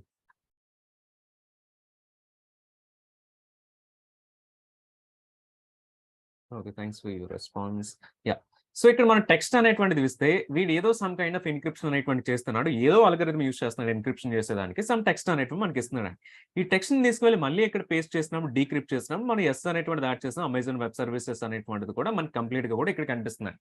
అయితే మనకి ఎన్క్రిప్షన్ చేయడం అనేటువంటిది ఇంపార్టెంట్ కాదండి. ఇప్పుడు చూడండి ఒక చిన్న చేంజ్ అనేటువంటిది చేద్దాం. ఇక్కడ ఒక ఆప్షన్ ప్రొవైడ్ చేస్తున్నాను. Encrypt with a custom secret key. ఏదో డిఫాల్ట్‌గా వాడికి ఇష్టం వచ్చిన అల్గోరిథంతో ఎన్క్రిప్ట్ చేసేయడం కాదండి. అట్లా ఎన్క్రిప్ట్ చేసినప్పుడు ఏమవుతదంటే సేమ్ అల్గోరిథం మనం కూడా యూజ్ చేసామనుకోండి, మనం కూడా డీక్రిప్ట్ చేసేయొచ్చు. నార్మల్లీ హ్యాకర్స్‌కి ఈ ఎన్క్రిప్షన్ నాలెడ్జ్‌లో చాలా నాలెడ్జ్ అంటూ ఉంటుందండి. వాళ్ళు ఏం చేస్తారంటే ఇట్లా మనం ఎన్క్రిప్ట్ చేసిన డేటా దొరికినా దాన్ని ఈజీగా డీక్రిప్ట్ చేసేదానికి కూడా డీకోడ్ చేసేదానికి కూడా వాళ్ళు ట్రై చేస్తూ ఉంటారు. సో అందు గురించి మనం ఏం చేయాలంటేనండి, ఎప్పుడు కూడా ఎన్క్రిప్షన్ అనేటువంటి చేస్తున్నాము అని అంటే ఇక్కడ కస్టమ్ సీక్రెట్ కీ అనేటువంటిది మనం యాడ్ చేసుకోవాలండి ఖచ్చితంగా. మీరు ఇది ఆప్షన్ ఎనేబుల్ చేసినప్పుడు ఆ సీక్రెట్ కీ ఏంటి అనేటువంటి ఇన్పుట్ తీసుకుంటాడు. ఫర్ ఎగ్జాంపుల్ ఇక్కడ మనం ఏం చేద్దాం అంటే జస్ట్ ఫర్ డెమో పర్పస్ 1 2 3 4 5 అనేటువంటిది పెడదామండి. సో 1 2 3 4 5 పెట్టినప్పుడు ఈ కీ తోటి ఈ టెక్స్ట్ ని మనం ఎన్క్రిప్షన్ చేయమని చెప్తున్నాం. Click on encrypt. ఇప్పుడు సమ్ సైఫర్ టెక్స్ట్ అయితే వచ్చిందండి. ఈ సైఫర్ టెక్స్ట్ ని తీసుకువెళ్ళి మీరు నార్మల్లీ ఇచ్చేటువంటి టెక్స్ట్ బాక్స్ లో పెట్టేసి డీక్రిప్ట్ చేయమని చెప్తే ఈ ఆల్గోరిథం డీక్రిప్ట్ చేయలేదండి. ఎందుకు డీక్రిప్ట్ చేయలేదు అని అంటే మనం using some custom secret key ద్వారా ఎన్క్రిప్ట్ చేసాం. ఇప్పుడు హ్యాకర్ పని ఏంటంటే ఒకవేళ మనం ఈ ఎన్క్రిప్ట్ చేసిన టెక్స్ట్ ఎవరికైనా దొరికినా సరే వాళ్ళకి ఈ కీ దొరికితేనే తప్ప వాళ్ళు డీక్రిప్షన్ అనేటువంటి చేయలేరండి. నార్మల్ ఇక్కడ ఎగ్జాంపుల్ పర్స్పెక్టివ్ లో మనం ఏం చేసామంటే జస్ట్ ఒక 5 క్యారెక్టర్స్ యాడ్ చేసామండి 1 2 3 4 5 అనేటువంటిది. కానీ రియల్ టైమ్ సినారియోస్ లో మీరు చెక్ చేస్తే ఇవి మీకు 1024 క్యారెక్టర్స్ కానీ అట్లా 2048 క్యారెక్టర్స్ కానీ ఇట్లా 4096 క్యారెక్టర్స్ అంటే 4000 క్యారెక్టర్స్ కానీ అంత పెద్ద లాంగ్ టెక్స్ట్ అనేటువంటిది మీకు ఎన్క్రిప్షన్ లో కీస్ కింద యూజ్ చేస్తారండి. సో వీళ్ళు ఇది డీక్రిప్షన్ చేయాలి అని అంటే ఫస్ట్ ఇక్కడ అసలు ఏ సీక్రెట్ కి మనం యూజ్ చేసాము అనేటువంటిది కూడా వాళ్ళకి తెలిసి ఉండాలి. అప్పుడే యాక్చువల్ ఇన్ఫర్మేషన్ అనేటువంటి వాళ్ళు తెలుసుకోగలరు. ఫర్ ఎగ్జాంపుల్ ఇక్కడ మనం చెక్ చేస్తే డీక్రిప్షన్ రిక్వైర్స్ ఏ కస్టమ్ కి ఇది చూస్ చేసుకుందాం. ఏదైతే కీ మనం ఎన్క్రిప్ట్ చేసేటప్పుడు ఇచ్చామో అదే కీని ఇక్కడ మనం డీక్రిప్ట్ చేసేదానికి కూడా ఇద్దామండి. Click on decrypt. సో ఇప్పుడు మనకు డీక్రిప్ట్ అవుతుందండి. ఫర్ ఎగ్జాంపుల్ ఇక్కడ మళ్ళీ కూడా సమ్ టెక్స్ట్ అనేటువంటిది యాడ్ చేద్దామండి. ఎన్క్రిప్ట్. మళ్ళీ ఇది తీసుకెళ్ళి డీక్రిప్ట్ చేయమని చెప్పినప్పుడు డైరెక్ట్ గా సేమ్ 1 2 3 4 5 ఇచ్చిన డీక్రిప్ట్ చేయలేదండి. ఎర్రర్ వైల్ డీక్రిప్టింగ్ ద టెక్స్ట్ అనమాట. సో ఇక్కడ ఏదైతే ఎగ్జాక్ట్ గా మొత్తం అన్ని క్యారెక్టర్స్ సిమిలర్ గా మనం యాడ్ చేసినప్పుడే టెక్స్ట్ అనేటువంటి డీక్రిప్ట్ అవుతుంది. జస్ట్ ఒకసారి స్మాల్ లెటర్స్ తో డీక్రిప్ట్ చేద్దామండి. సో ఏ పెట్టాను ఇక్కడ ఒకసారి క్యాపిటల్ ఏతో ట్రై చేద్దాం.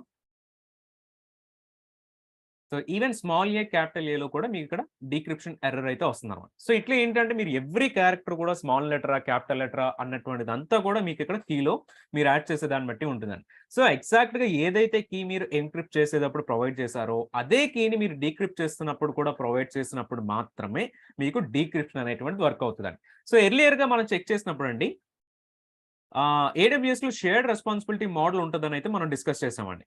సో ఈ షేర్డ్ రెస్పాన్సిబిలిటీ మోడల్లో మనం ఏం డిస్కస్ చేసామంటే AWS వాడికి కొంచెం రెస్పాన్సిబిలిటీ ఉంటుంది. మనకి యాజ్ ఏ కస్టమర్ కింద మనకు కూడా రెస్పాన్సిబిలిటీ ఉంటుంది. సో ఇక్కడ మన రెస్పాన్సిబిలిటీ ఏంటంటే AWS లో మీరు స్టోర్ చేసేటువంటి డేటా అంతటిని కూడా ఎన్క్రిప్ట్ చేసి స్టోర్ చేయాలండి. AWS వాడి రెస్పాన్సిబిలిటీ ప్రకారం ఏం చేస్తున్నారంటే ఎక్కడెక్కడైతే డిఫాల్ట్ ఎన్క్రిప్షన్ చేయగలుగుతాడో అవన్నీ ప్లేసెస్ లో కూడా వాళ్ళు డిఫాల్ట్ ఎన్క్రిప్షన్ చేస్తున్నారు. ఇప్పుడు S3 తీసుకోండి, మీరు అప్లోడ్ చేసే ప్రతి ఫైల్ కూడా డిఫాల్ట్ గా AWS వాడే ఎన్క్రిప్ట్ చేసి పెడుతున్నాడు. అయితే దానిపైన మీరు మళ్ళీ కస్టమ్ ఎన్క్రిప్షన్ వేరే కీ తోటి మీరు చేసుకోవచ్చు బేస్డ్ ఆన్ మన రిక్వైర్మెంట్ బట్టి కూడా.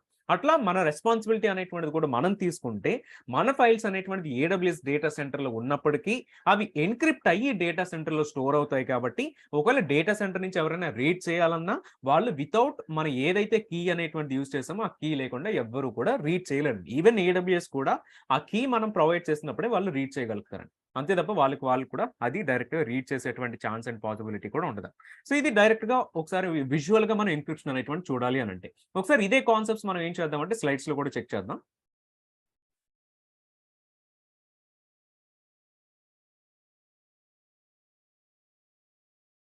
సో ఆల్రెడీ మనం వచ్చేసి నేను ఈ లింక్ ఇక్కడ కూడా మీకు ప్రొవైడ్ చేస్తానండి. మీరు కూడా ఒకసారి పీపీటీ షేర్ చేసినప్పుడు ఇక్కడ చెక్ చేయొచ్చు. సో ఈ టోటల్ ఎన్క్రిప్షన్ చెక్ చేస్తే మనకి మెయిన్ గా కూడానండి ఆల్ ఓవర్ ద ఐటీ ఇండస్ట్రీలో ఓన్లీ 2 టైప్స్ ఆఫ్ ఎన్క్రిప్షన్ మాత్రమే ఉంటుందండి. ఒకటి ఏంటి అని అంటే ఎన్క్రిప్షన్ ఎట్ రెస్ట్ అండి. సెకండ్ వన్ ఏంటంటే encryption in transit. Encryption at rest అంటే ఏంటి అని అంటే ఇది డేటా సెంటర్ లో స్టోర్ అయ్యే డేటా అండి. మీరు మీ ల్యాప్టాప్ లో డిస్క్ లో సమ్ డేటా స్టోర్ చేస్తారు. అదేంటంటే రెస్ట్ అండి. కానీ మీరు మీ డేటాని ఇక్కడ మీ ల్యాప్టాప్ నుంచి AWS లో S3 బకెట్ లోకి అప్లోడ్ చేస్తున్నారు. అదేమవుతుందంటే ఎన్క్రిప్షన్ ఇన్ ట్రాన్సిట్. ఎందుకంటే అక్కడ మీ ల్యాప్టాప్ నుంచి కూడా డేటా అనేటువంటిది ట్రాన్స్ఫర్ అవుతుందండి. అప్పుడు ఏదైతే డేటా మీకు మూవ్మెంట్ ఉందో మీ పర్టికులర్ డివైస్ నుంచి వేరే డివైస్కి వెళ్ళడం కానీ వేరే వెబ్సైట్కి వెళ్ళడం కానీ అట్లా ఏదైతే మూవ్మెంట్ అనేటువంటిది కనిపిస్తుందో ఎన్క్రిప్షన్ ఇన్ ట్రాన్సిట్ అండి. ఎన్క్రిప్షన్ ఎట్ రెస్ట్ ఎక్కడైతే డిస్క్ ప్లేస్ లో స్టోర్ చేస్తున్నామో లేకపోతే డేటా అనేటువంటిది S3 లోకి అప్లోడ్ అయిపోయిందండి. S3లోకి అప్లోడ్ అయిపోయిన తర్వాత S3 డేటా సెంటర్‌లో స్టోర్ అయ్యే ప్లేస్ ఉంటుంది చూసారా? So which is called as at rest and encryption at rest అనమాట. సో ఎన్క్రిప్షన్ మనం 2 ప్లేసెస్‌లో చేస్తామండి. ఎట్ రెస్ట్ ఒకటి, ఇన్ ట్రాన్సిట్ ఒకటి. ఇవి 2 ప్లేసెస్‌లో కూడా మనం చెక్ చేస్తాం. ఎట్ రెస్ట్ అనేటువంటిది చెక్ చేస్తే ఫర్ ఎగ్జాంపుల్ మన ల్యాప్‌టాప్ అనేటువంటిది కనిపిస్తుంది. ఇది ల్యాప్‌టాప్ అనే కాదు, AWS S3 తీసుకోండి, లేకపోతే వేరే సర్వీస్ తీసుకోండి. ఎక్కడైతే మీరు డేటా అనేటువంటిది అప్లోడ్ చేస్తున్నారో, అప్లోడ్ చేసే ఎవ్రీ ప్లేస్ కూడా మనం ఎట్ రెస్ట్ అనే చెప్పుకోవచ్చు. గూగుల్ డ్రైవ్‌లో మీరు స్టోర్ చేస్తున్న ఫైల్స్ కూడా అట్ రెస్ట్ కింద మనం కన్సిడర్ చేసుకోవచ్చండి. ఇక్కడ నేను సెపరేట్‌గా ఫర్ విజువల్ రిప్రజెంటేషన్ ఏం చేస్తానంటే హార్డ్ డిస్క్ అనేటువంటి సెపరేట్‌గా చూపిస్తున్నాను. నార్మల్లీ హార్డ్ డిస్క్ మీకు వితిన్ ద ల్యాప్‌టాప్‌లోనే ఉంటుంది. సో ఎవ్రీ ల్యాప్‌టాప్‌కి కూడా ఒక హార్డ్ డిస్క్ అనేటువంటిది ఉంటుంది. ల్యాప్‌టాప్‌లో మీరు స్టోర్ చేసే ఫైల్స్ అన్నీ కూడా హార్డ్ డిస్క్‌లోనే స్టోర్ అవుతాయి. అండ్ ఈ ఫైల్స్ అన్నీ కూడా ల్యాప్‌టాప్ రీడ్ చేయాలంటే మళ్ళీ హార్డ్ డిస్క్ నుంచే అవి మీకైతే చూపిస్తున్నాయి. ఇన్ కేస్ మీ ల్యాప్‌టాప్ అట్లనే ఉంది. కానీ మీ ల్యాప్‌టాప్‌లో ఉన్నటువంటి హార్డ్ డిస్క్ ఎవరైనా తీసుకువెళ్ళిపోయారనుకోండి. ఏమవుతదండి? ఇక్కడ వీళ్ళు కంప్లీట్‌గా కూడా ఈ డేటా అంతటిని కూడా డైరెక్ట్‌గా చూడగలుగుతారు. ఒకవేళ ఈ డేటా మీరు ఎన్క్రిప్ట్ చేసి గనక చూడకపోతే, ఎన్క్రిప్ట్ చేయకుండా మీరు డేటా డిస్క్‌లో గనక స్టోర్ చేసి ఉంటే, ప్రాబ్లమ్ ఏమవుతదండి? ఎవరైతే మీ హార్డ్ డిస్క్‌ని తీసుకువెళ్ళిపోతున్నారో, వాళ్ళు ఆ డిస్క్‌లో ఉన్నటువంటి డేటా అంతటిని కూడా ఈజీగా చూడగలుగుతారు. ఒకవేళ అందుట్లో ఎందుకు I mean some kind of unused data ఉందనుకోండి. థట్ ఈస్ ఫైన్ ప్రాబ్లమ్ లేదు. కానీ మన బిజినెస్ రిలేటెడ్ సెక్యూర్ ఇన్ఫర్మేషన్ ఉన్నా, లేకపోతే మన బ్యాంకింగ్ రిలేటెడ్ ఇన్ఫర్మేషన్స్ ఉన్నా, మన కస్టమర్స్ రిలేటెడ్ ఇన్ఫర్మేషన్ ఉన్నా అది ఖచ్చితంగా మనకు లాసే కదండీ డైరెక్ట్‌గా కనిపించినప్పుడు. సో, కానీ ఇట్లా ఈ ప్లెయిన్‌గా మనం స్టోర్ చేయకుండా ల్యాప్‌టాప్‌లో నుంచి మీరు స్టోర్ చేసేటప్పుడు ఎన్క్రిప్ట్ చేసి స్టోర్ చేశారనుకోండి. అప్పుడేమవుతదంటే ల్యాప్‌టాప్ రీడ్ చేసేటప్పుడల్లా కూడా దీన్ని డీక్రిప్ట్ చేసి స్టోర్ చేస్తుంది. అగైన్ ఇక్కడ ఎన్క్రిప్షన్, డీక్రిప్షన్ చేసేటప్పుడు సమ్ కీ అనేటువంటిది కూడా యూజ్ చేస్తే సో, ఇక్కడ ఎవరైనా డిస్క్ అనేటువంటిది తీసుకువెళ్ళిపోయినా వాళ్ళు ఇందుట్లో ఉన్న డేటానైతే చూడలేరండి. సో, ఇట్లా ఏమవుతదంటే మీ బిజినెస్‌కి గాని, మీ కస్టమర్స్‌కి గాని మీకేదైనా సెక్యూర్ కైండ్ ఆఫ్ ఇన్ఫర్మేషన్ మీరు డిస్క్‌లో స్టోర్ చేసినా, వాళ్ళు డైరెక్ట్ ఇన్ఫర్మేషన్ చూడలేరు. అంటే ప్లెయిన్ టెక్స్ట్‌లో చూడలేరండి. సమ్ ఎన్క్రిప్టెడ్ టెక్స్ట్‌లో చూడగలుగుతారు. కానీ ఎన్క్రిప్టెడ్ టెక్స్ట్‌లో చూసినా సరే ఎటువంటి యూజ్ కూడా వాళ్ళకుండదనమాట. సో, ఇట్లా మీరు సమ్ కైండ్ ఆఫ్ సెక్యూరిటీ అనేటువంటిది మనకు సంబంధించిన డేటాకి మనం ప్రొవైడ్ చేసుకోవచ్చు. సేమ్ ఇదే ఎగ్జాంపుల్ మనం ఇన్ ట్రాన్సిట్‌లో తీసుకున్నాం అనుకోండి. ఫర్ ఎగ్జాంపుల్ మీ ల్యాప్‌టాప్ ఉంది. మీ ల్యాప్‌టాప్ నుంచి ఆర్ మీ మొబైల్ నుంచి బ్యాంకింగ్ అప్లికేషన్స్‌కి మీరు కనెక్ట్ అవుతున్నారండి. మీరు కనెక్ట్ అవుతున్నప్పుడు ఏంటంటే, ఈ కనెక్ట్ అవుతున్న మధ్యలోనే మీరేం చేస్తారండి, మీ యూజర్ నేమ్ ఎంటర్ చేస్తారు. మీ పాస్వర్డ్ కూడా ఎంటర్ చేస్తారు. అండ్ దెన్ మీకు సంబంధించిన ఆ కీ అని గాని, ఐ మీన్ పాస్వర్డ్ గాని సో, ఇవన్నీ కూడా మనం ఎంటర్ చేస్తూ ఉంటాం. సో, ఇవన్నీ కూడా మీరు ప్లెయిన్ టెక్స్ట్‌లో పాస్ చేసినప్పుడు ఏమవుతదంటేనండి, ఎన్క్రిప్షన్ అనేటువంటిది లేకుండా ఎవరైతే మధ్యలో హ్యాకర్స్ అనేవాళ్ళు ఉంటారో, ఈ నెట్వర్క్ బేస్డ్ హ్యాకర్స్ ఉంటారో, వీళ్ళు ఈ మధ్యలో పాస్ అయ్యేటువంటి ఇన్ఫర్మేషన్‌ని డైరెక్ట్‌గా కూడా చెక్ చేయగలుగుతారండి. అంటే మనకి ఇది చూడడం తెలీదు గానీ, ఈ రౌటర్స్ మధ్యలో నుంచి ఇన్ఫర్మేషన్ పాస్ అవుతున్నప్పుడు వీళ్ళు డైరెక్ట్‌గా కూడా హ్యాకర్స్ అనేవాళ్ళు ఏంటంటే వాళ్ళకున్నటువంటి టూల్స్ ప్రకారం ఇవన్నీ కూడా చెక్ చేయగలుగుతారండి. సో, దీనివల్ల ఏమవుతదంటే మీ ఇన్ఫర్మేషన్ అంతా కూడా ప్లెయిన్‌గా కూడా కనిపిస్తూ ఉంటుందండి. సో, అందు గురించి ఏమవుతదంటేనండి, ఇక్కడ కూడా మీరు ఎన్క్రిప్షన్ అనేటువంటిది యూజ్ చేసినప్పుడు ఎవ్వరు కూడా మీ డేటాని డైరెక్ట్‌గా చూడలేరండి. ఎన్క్రిప్టెడ్ ఫార్మాట్‌లో చూడగలుగుతారు. కానీ దాని డీక్రిప్షన్ అనేటువంటిది చేయలేరు కాబట్టి, సో, ఇక్కడ మీకు లైక్ ఎటువంటి హ్యాకర్స్ కానీ మధ్యలో ఎవరన్నా ఉన్నా సరే వాళ్ళు ఎటువంటి డేటాని కూడా తీసుకోలేరనమాట. సో, అందు గురించి మీరు యూజ్ చేస్తున్న వెబ్‌సైట్స్ అని. ఇక్కడ మీకు చిన్న సింపుల్ ఎగ్జాంపుల్ చెప్పాలంటే ఎన్క్రిప్షన్ ఇన్ ట్రాన్సిట్‌కి మీకు చాలా వెబ్‌సైట్స్ అనేవి హెచ్‌టిటిపిఎస్‌లో కనిపిస్తాయి. అండ్ హెచ్‌టిటిపిలో కనిపిస్తాయి. సో, మీరెప్పుడు కూడా బ్యాంకింగ్ గాని, లేకపోతే ఏదైనా ట్రాన్సాక్షన్స్ గాని, amount bank related transactions or ఏదైనా some kind of secure information మీరు ట్రాన్స్‌ఫర్ చేస్తున్నారు అనంటే ఏదైనా వెబ్‌సైట్‌లో, ఫస్ట్ ఆ వెబ్‌సైట్‌కి హెచ్‌టిటిపిఎస్ ఉందో లేదో చెక్ చేయండి. హెచ్‌టిటిపిఎస్ ప్రోటోకాల్ యూజ్ చేయట్లేదు అనంటే, అక్కడ మీకు ఎన్క్రిప్షన్ అనేటువంటిది జరగనట్టండి. సో, ఎన్క్రిప్షన్ జరగట్లేదు అనంటే, దెన్ మీ డేటా ప్లెయిన్‌గా కనిపిస్తది. అంటే ఎన్క్రిప్షన్ జరగట్లేదు అనంటే ప్లెయిన్‌గా హెచ్‌టిటిపి ఫార్మాట్‌లో వెళ్తున్నట్టు. ఈవెన్ ఇది బ్రౌజర్స్‌లో మీరు చెక్ చేసినా మీకొక లాక్ సింబల్ అనేటువంటిది వస్తది. ఆ లాక్ సింబల్ క్రాస్ అయిపోయి కనిపిస్తది. అంటే ఇక్కడ మీకు secure connection is not secure అని చూపిస్తది. ఇది నేను మీకు బ్రౌజర్‌లో కూడా ఒకసారి చూపిస్తానండి. సో, ఇట్లా మనం యూజ్ చేసేవన్నీ కూడా హెచ్‌టిటిపిఎస్‌లో ఉన్నాయా? లేవా? అనేటువంటిది ఫస్ట్ మనం చెక్ చేసుకోవాలి. ఇంకోటేంటంటే, మనం ఏవైతే అప్లికేషన్స్ ఏడబ్ల్యూఎస్ మీద గాని, వేరే క్లౌడ్‌లో గాని హోస్ట్ చేస్తున్నామో, ఆ వెబ్‌సైట్ నుంచి మనం యాక్సెస్ చేసేటువంటి ఎండ్ పాయింట్స్ అన్నీ గూడా హెచ్‌టిటిపిఎస్ ఎండ్ పాయింట్స్ పెట్టుకోవడం ఈస్ వెరీ ఇంపార్టెంట్ అండి. ఎందుకంటే ఈవెన్ మన అప్లికేషన్స్ మనం డెవలప్ చేసినవి కూడా మన సెక్యూర్‌గా చూసుకోవడం ఇంపార్టెంట్ అండి. సో దట్ అందు గురించి ఎన్క్రిప్షన్ ఇన్ ట్రాన్సిట్ మనం చేసుకోవాలి. ఎన్క్రిప్షన్ ఎట్ రెస్ట్ అనేటువంటిది కూడా చేసుకోవాలి. ఇది ఏడబ్ల్యూఎస్ రిలేటెడ్ కాన్సెప్టో లేకపోతే వేరే కాన్సెప్టో కాదండి. జనరిక్‌గా ఎన్క్రిప్షన్ అనేటువంటిది అన్ని ప్లేసెస్‌లో కూడా వస్తదండి. సో దట్ అన్ని ప్లేసెస్‌లో మీరు చెక్ చేసినా at rest is important. In transit కూడా ఇంపార్టెంట్. సేమ్ ఏడబ్ల్యూఎస్‌లో కూడా అట్ రెస్ట్ అనేటువంటిది మనం ఫాలో కావాలా? అండ్ ఎన్క్రిప్షన్ ఇన్ ట్రాన్సిట్ అనేటువంటిది కూడా మనం ఫాలో అవ్వాలి. ఎన్క్రిప్షన్ రిలేటెడ్ కాన్సెప్ట్స్ కనుక ఒకసారి డీటెయిల్‌గా చెక్ చేస్తే టోటలీ మనం ఎన్క్రిప్షన్‌లో చెక్ చేస్తానండి. ప్లెయిన్ టెక్స్ట్ అనేటువంటిది ఉంటుంది. సో, ఇప్పుడు అమెజాన్ వెబ్ సర్వీసెస్ తీసుకున్నామండి. Which is called as plain text అనమాట. సో, ఇంకా మనం ప్లెయిన్ టెక్స్ట్‌లో ఏం చెప్పుకోవచ్చు అంటే, మీకు సంబంధించిన ఫైల్స్ గానీ, ఇమేజెస్ కానీ, వీడియోస్ కానీ, లేదంటే పీడీఎఫ్ ఫైల్స్ గానీ, ఎక్సెల్ ఫైల్స్ గానీ, వర్డ్ డాక్యుమెంట్స్ గానీ, ఏదైతే డేటా మీరు మీ ల్యాప్‌టాప్‌లో, మీ సర్వర్స్‌లో ఉంచుతున్నారో all those are called plain text అండి.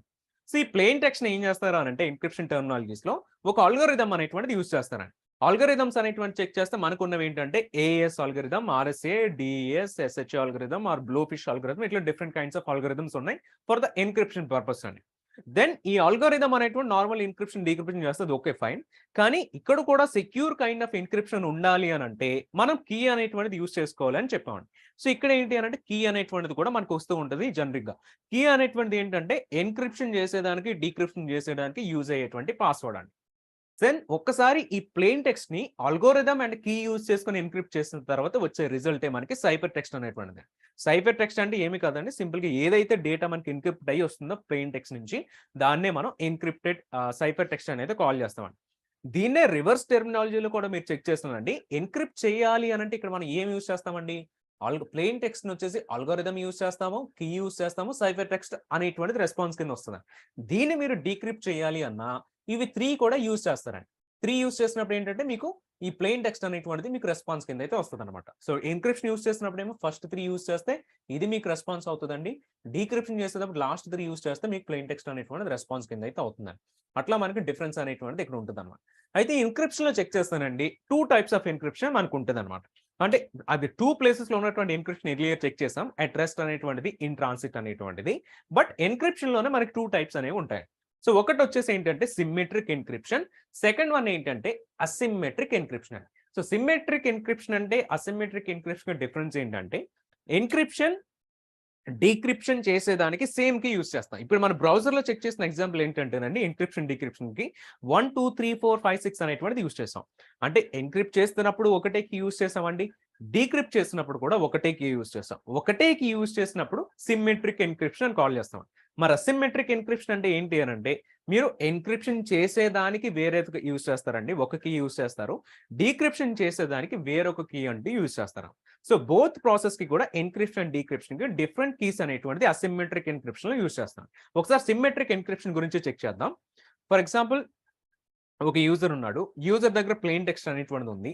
ఈ ఫైల్‌ని తీసుకెళ్ళి సెకండ్ పర్సన్‌కి ఫైల్ అనేటువంటిది ట్రాన్స్‌ఫర్ చేయాలి అని ట్రై చేస్తున్నాడండి. సో, ట్రాన్స్‌ఫర్ చేసేదానికి ఫస్ట్ ఏం చేస్తున్నాడనంటే ఆల్గోరిథం ఉంటుంది. సో, ఆల్గోరిథం ఉంటుంది. దాని కీ అనేటువంటిది ఉంటుంది ఎన్క్రిప్షన్ చేసేదానికి. ఈ కీ అండ్ ఆల్గోరిథం యూజ్ చేసి ఏఎస్ 256లో పెట్టి ప్లెయిన్ టెక్స్ట్‌ని ఒక సైఫర్ టెక్స్ట్ అనేటువంటిది అవుట్‌పుట్ కింద తెచ్చుకుంటాడండి. సో, డైరెక్ట్‌గా ప్లెయిన్ టెక్స్ట్ అనేటువంటిది సెకండ్ పర్సన్‌కి షేర్ చేయకుండా ఫర్ సెక్యూరిటీ పర్పస్ ఏం చేస్తున్నాడంటే సైఫర్ టెక్స్ట్ కింద కన్వర్ట్ చేసి ఈ సైఫర్ టెక్స్ట్‌ని యూజింగ్ ద సిమ్మెట్రిక్ ఎన్క్రిప్షన్ తోటి ట్రాన్స్‌ఫర్ చేద్దామని ట్రై చేస్తాం. కానీ ఇక్కడ ఏంటండి ఇప్పుడు ఈ సైఫర్ టెక్స్ట్‌ని సెకండ్ పర్సన్‌కి మీరు ట్రాన్స్‌ఫర్ చేయాలి అనంటే సెకండ్ పర్సన్ డైరెక్ట్‌గా ఈ ఫైల్ ఓపెన్ చేయగలుగుతాడంటే ఓపెన్ చేయలేడండి. ఎందుకనంటే ఈ ఫైల్ అనేటువంటిది ఎన్క్రిప్ట్ అయినటువంటి ఫైల్ అండి. ఈ ఎన్క్రిప్టెడ్ ఫైల్ మీరు ఓపెన్ చేయాలి అనంటే ఖచ్చితంగా కూడా మీరు కీ అనేటువంటిది ఉండాలి. కానీ ఈ కీ అనేటువంటిది సెకండ్ పర్సన్ దగ్గర ఉందా అనంటే సెకండ్ పర్సన్ దగ్గర కీ లేదండి. కానీ లేకపోయినా ఫైల్ అనేటువంటిది ఓపెన్ చేయాలంటే పాసిబిలిటీ ఉండదు. సో, కాబట్టి ఎవరైతే ఎన్క్రిప్టెడ్ ఫైల్ అయితే షేర్ చేస్తున్నారో వాళ్ళు ఇక్కడ ఖచ్చితంగా కూడా కీ అనేటువంటిది షేర్ చేయాలండి. ఆ కీ షేర్ చేసినప్పుడే ఈ సైఫర్ టెక్స్ట్‌ని, కీని కూడా రెండూ అల్గోరిథంకి పాస్ చేసినప్పుడు అల్గోరిథం ఏం చేస్తదంటే ఒక ప్లెయిన్ టెక్స్ట్‌ని అయితే రిటర్న్‌లో రెస్పాన్స్ కింద అయితే ఇస్తదండి. సో, ఇట్లా ఏమవుతదంటే మీరు యూజ్ చేసేటువంటి కీని కూడా సెకండ్ పర్సన్‌కి షేర్ చేయాల్సొస్తుంది. ఇప్పుడు మీరు సెకండ్ పర్సన్‌కి షేర్ చేసేటప్పుడు ఈ కీ అనేటువంటిది కూడా బయటకి ఎక్స్‌పోజ్ అయిపోయిందనుకోండి. మీరు ఏ ఫైల్స్ అయితే సేమ్ కీ తోటి మీరు ఎన్క్రిప్షన్ చేశారో ఎక్స్‌పోజ్ అయిపోవడం అంటే వేరొక థర్డ్ పర్సన్‌కి కీ అనేటువంటిది దొరికింది. సో, కీ దొరికినప్పుడు ఏమవుతదంటే ఎందుకంటే కీ కూడా మీరు నెట్వర్క్‌లో నుంచి అంటే సమ్ ఈమెయిల్ ద్వారానో, సమ్ మెసేజ్ ద్వారానో ఫైల్ అనేటువంటిది కీ అనేటువంటిది కూడా ట్రాన్స్‌ఫర్ చేస్తున్నాం. సో, అట్లా కూడా ఫైల్ ట్రాన్స్‌ఫర్‌లో కీ అనేటువంటిది ఎవరికైనా థర్డ్ పర్సన్‌కి ఎక్స్‌పోజ్ అయిపోయింది. ఎక్స్‌పోజ్ అయినప్పుడు ఏం చేస్తాడంటే మన ఫైల్స్ అన్నీ కూడా సేమ్ కీతో ఎన్క్రిప్ట్ అయినవన్నీ కూడా వాడు డీక్రిప్ట్ చేసేటువంటి ఛాన్సెస్ అనేటువంటిది ఇక్కడ ఉంటూ కూడా ఉంటుందండి. సో, కాబట్టి అందుగురించే సిమ్మెట్రిక్ ఎన్క్రిప్షన్ ఎప్పుడు కూడానండి మన 2 పర్సన్స్ మధ్యలో ఫైల్స్ అనేవి ట్రాన్స్‌ఫర్ చేసేదానికి యూజ్ చేయమండి. సిమ్మెట్రిక్ ఎన్క్రిప్షన్ మనం ఎప్పుడు యూజ్ చేస్తామంటే మనం ఓన్లీ కూడా డేటా అట్ రెస్ట్ చేస్తున్నప్పుడు మాత్రమే యూజ్ చేస్తామండి. ఈ ఎగ్జాంపుల్ నేను ఎందుకు చెప్పానంటే జస్ట్ ఫర్ అండర్‌స్టాండింగ్ పర్పస్ అండి. ఇక్కడ ఫస్ట్ పర్సన్ నుంచి సెకండ్ పర్సన్ కి ఆర్ బిట్వీన్ 2 సర్వర్స్ మధ్యలో ఆర్ 2 కమ్యూనికేషన్ ఒక సర్వర్ మధ్యలో ఒక డివైస్ మధ్యలో వేరొక డివైస్ మధ్యలో మీరు ట్రాన్స్ఫర్ చేయాలి అన్నప్పుడు సిమెట్రిక్ ఎన్క్రిప్షన్ యూజ్ చేయరు. సిమెట్రిక్ ఎన్క్రిప్షన్ ఎప్పుడు కూడా ఫర్ ఎగ్జాంపుల్ మీ ల్యాప్టాప్ అనేటువంటిది ఉంది. మీ ల్యాప్టాప్ కి హార్డ్ డిస్క్ అనేటువంటిది ఉంటుంది. ఈ హార్డ్ డిస్క్ లో ఎన్క్రిప్షన్ చేయాలి అన్నప్పుడు మాత్రం మీరు సిమెట్రిక్ ఎన్క్రిప్షన్ యూజ్ చేస్తారు. మరి ఇటువంటి సినారియోస్ లో ఏం ఎన్క్రిప్షన్ యూజ్ చేస్తారంటే అసిమెట్రిక్ ఎన్క్రిప్షన్ అనేటువంటిది యూజ్ చేస్తారు. సిమెట్రిక్ అసిమెట్రిక్ ఒకసారి డిఫరెన్స్ చూద్దామండి. సో ఇక్కడ కూడా సేమ్ పర్సన్ మీకు ఫైల్ అనేటువంటిది ట్రాన్స్ఫర్ చేయాలి అని ట్రై చేస్తున్నాను. కానీ ఈసారి ఏం చేస్తారనంటే డైరెక్ట్ గా కీ తోటి ఎన్క్రిప్షన్ చేసే కంటే ముందు ఇప్పుడు ఈ ఫస్ట్ పర్సన్ దగ్గర ఏముంది అంటే కీ అనేటువంటిది లేదండి. సో ఫస్ట్ ఏం చేస్తాడంటే ఎవరికైతే ఫైల్ అప్లోడ్ చేయాలనుకుంటున్నాడో ఫైల్ షేర్ చేయాలనుకుంటున్నాడో ఆ పర్సన్ వెళ్ళి అడుగుతాడు. అరే బాబు నేను ఒక ఫైల్ అప్లోడ్ చేయాలనుకుంటున్నాను, నాకు ఒక కీ అనేటువంటిది ఇవ్వి అని చెప్పినప్పుడు ఈ సెకండ్ పర్సన్ దగ్గర ఏముంటది అంటేనండి పబ్లిక్ కీ ఉంటుంది, ప్రైవేట్ కీ కూడా ఉంటుందండి. సో ఇక్కడ మీకు 2 కీస్ వస్తున్నాయి చూడండి. ప్రీవియస్ గా మీరు చెక్ చేస్తే ఒకటే కీ ఉంది, కానీ అసిమెట్రిక్ ఎన్క్రిప్షన్ లో 2 కీస్ ఉంటాయి. ఒకటి పబ్లిక్ కీ, ఇంకోటి ప్రైవేట్ కీ. మనం ఎర్లియర్ గా VPCs డిస్కస్ చేసినప్పుడు పబ్లిక్ సబ్నెట్ అని ప్రైవేట్ సబ్నెట్ అని డిస్కస్ చేస్తాం. పబ్లిక్ సబ్నెట్ లో ఎవరైనా సరే వచ్చేటువంటి ఛాన్స్ ఉంది, కానీ ప్రైవేట్ సబ్నెట్ లో కండి ఎవరు పడితే వాళ్ళు రాలేదు. సో సేమ్ అదే సినారియోలో పబ్లిక్ కీ ఏంటంటేనండి ఎన్క్రిప్షన్ చేసేదానికి ఎవరికైనా కూడా షేర్ చేయొచ్చు. సో ఎన్క్రిప్షన్ చేసేదేమో పబ్లిక్ కీతో చేస్తారు, డీక్రిప్షన్ చేసేదేమో ప్రైవేట్ కీతో చేస్తారండి. సో ఎన్క్రిప్షన్ చేసేదానికి మాత్రమే పబ్లిక్ కీ యూజ్ అవుతుంది కాబట్టి పబ్లిక్ కీ మీకు డీక్రిప్ట్ చేయడానికి యూజ్ అవ్వదు కాబట్టి ఈ పబ్లిక్ కీని ఏం చేస్తారంటే ఎవరైతే మిమ్మల్ని రిక్వెస్ట్ చేశారో వాళ్ళకి పబ్లిక్ కీ షేర్ చేస్తారండి. ఓకే, దెన్ ఇప్పుడు ఈ ఫస్ట్ పర్సన్ ఏం చేస్తాడంటే ఈ కీ పబ్లిక్ కీని ప్లెయిన్ టెక్స్ట్ ని కూడా అల్గోరిథం కి పాస్ చేసి ఒక సైఫర్ టెక్స్ట్ ని రెస్పాన్స్ కింద ఇస్తాడు. ఇప్పుడు ఈ సైఫర్ టెక్స్ట్ ని మీరు ఏం చేస్తారంటే సెకండ్ పర్సన్ కి మీరు ఫార్వర్డ్ చేస్తారు. సెకండ్ పర్సన్ ఏం చేస్తారంటే సైఫర్ టెక్స్ట్ ని అండ్ తన దగ్గర ఉన్నటువంటి ప్రైవేట్ కీని యూజ్ చేసుకుని డీక్రిప్ట్ చేసి ప్లెయిన్ టెక్స్ట్ అయితే తీసుకొస్తాడు. ఇట్లా 2 పర్సన్స్ మధ్యలో లేకపోతే 2 డివైసెస్ మధ్యలో మీరు కమ్యూనికేట్ చేయాలి అనుకున్నప్పుడు అసిమెట్రిక్ ఎన్క్రిప్షన్ కానీ అసిమెట్రిక్ ఎన్క్రిప్షన్ అనేటువంటిది మనం ఇక్కడ యూజ్ చేస్తూ కూడా ఉంటామండి. ఇది for multiple systems communication. So symmetric encryption is only for data at rest అండి. S3 లో మీరు డేటా స్టోర్ చేయాలన్నా, EC2కి అటాచ్ అయిన డిస్క్ లో మీరు డేటాని ఎన్క్రిప్ట్ చేయాలి అన్నా, అట్లా ఎక్కడైనా డిస్క్ లోపల స్టోర్ అయ్యేటువంటి డేటాని మాత్రమే మీరు సిమెట్రిక్ ఎన్క్రిప్షన్ యూజ్ చేస్తున్నారు. సో ఒక మీరు బ్యాంకింగ్ వెబ్సైట్ కమ్యూనికేట్ అవ్వాలన్నా అక్కడ జరిగేదంతా asymmetric encryption using the public key private key ద్వారానే మీకు ఇక్కడ జరుగుతూ ఉంటుందండి. సో ఒకసారి జస్ట్ ఏం చేద్దాం అంటేనండి అసిమెట్రిక్ ఎన్క్రిప్షన్ గురించి ఒకసారి జస్ట్ ఆన్లైన్ లో ప్లెయిన్ గా కూడా ఒకసారి చెక్ చేద్దాము.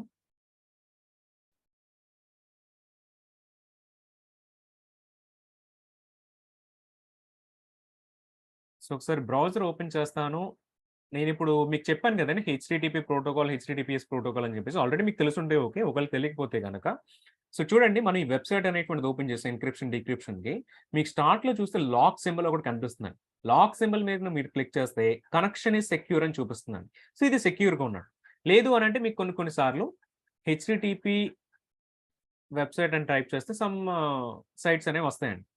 సో ఇది చెక్ చేయండి. మీరు చూస్తే మీకు HTTP ప్రోటోకాల్ ఒకటే ఉంది అండ్ ఇక్కడ లాక్ సింబల్ కూడా చెక్ చేసినా మీకు లాక్ సింబల్ క్రాస్ అయిపోయి కనిపిస్తుంది and connection is not secure అని కూడా చూపిస్తున్నాను. సో ఫస్ట్ ఒకసారి సెక్యూర్ లోకి వెళ్దాం. ఇక్కడ సెక్యూర్ లో లాక్ అయింది, ఓకే లాక్ అయింది బాగానే ఉంది. కానీ ఇది దేనితో లాక్ అయింది అని అంటే కనెక్షన్ ఈస్ సెక్యూర్ అనేటువంటి మీరు క్లిక్ చేస్తే ఇక్కడ మీకు ఒక టెక్స్ట్ కనిపిస్తుంది. So verified by let's encrypt అనేటువంటి ఒక కీని పబ్లిక్ కీని వీళ్ళు ఇక్కడ యూజ్ చేస్తున్నారండి. ఆ కంపెనీ ప్రొవైడ్ చేసేటువంటి అల్గోరిథం కీని ఇక్కడ యూజ్ చేస్తున్నారు. ఒకసారి మోర్ ఇన్ఫర్మేషన్ క్లిక్ చేద్దాం.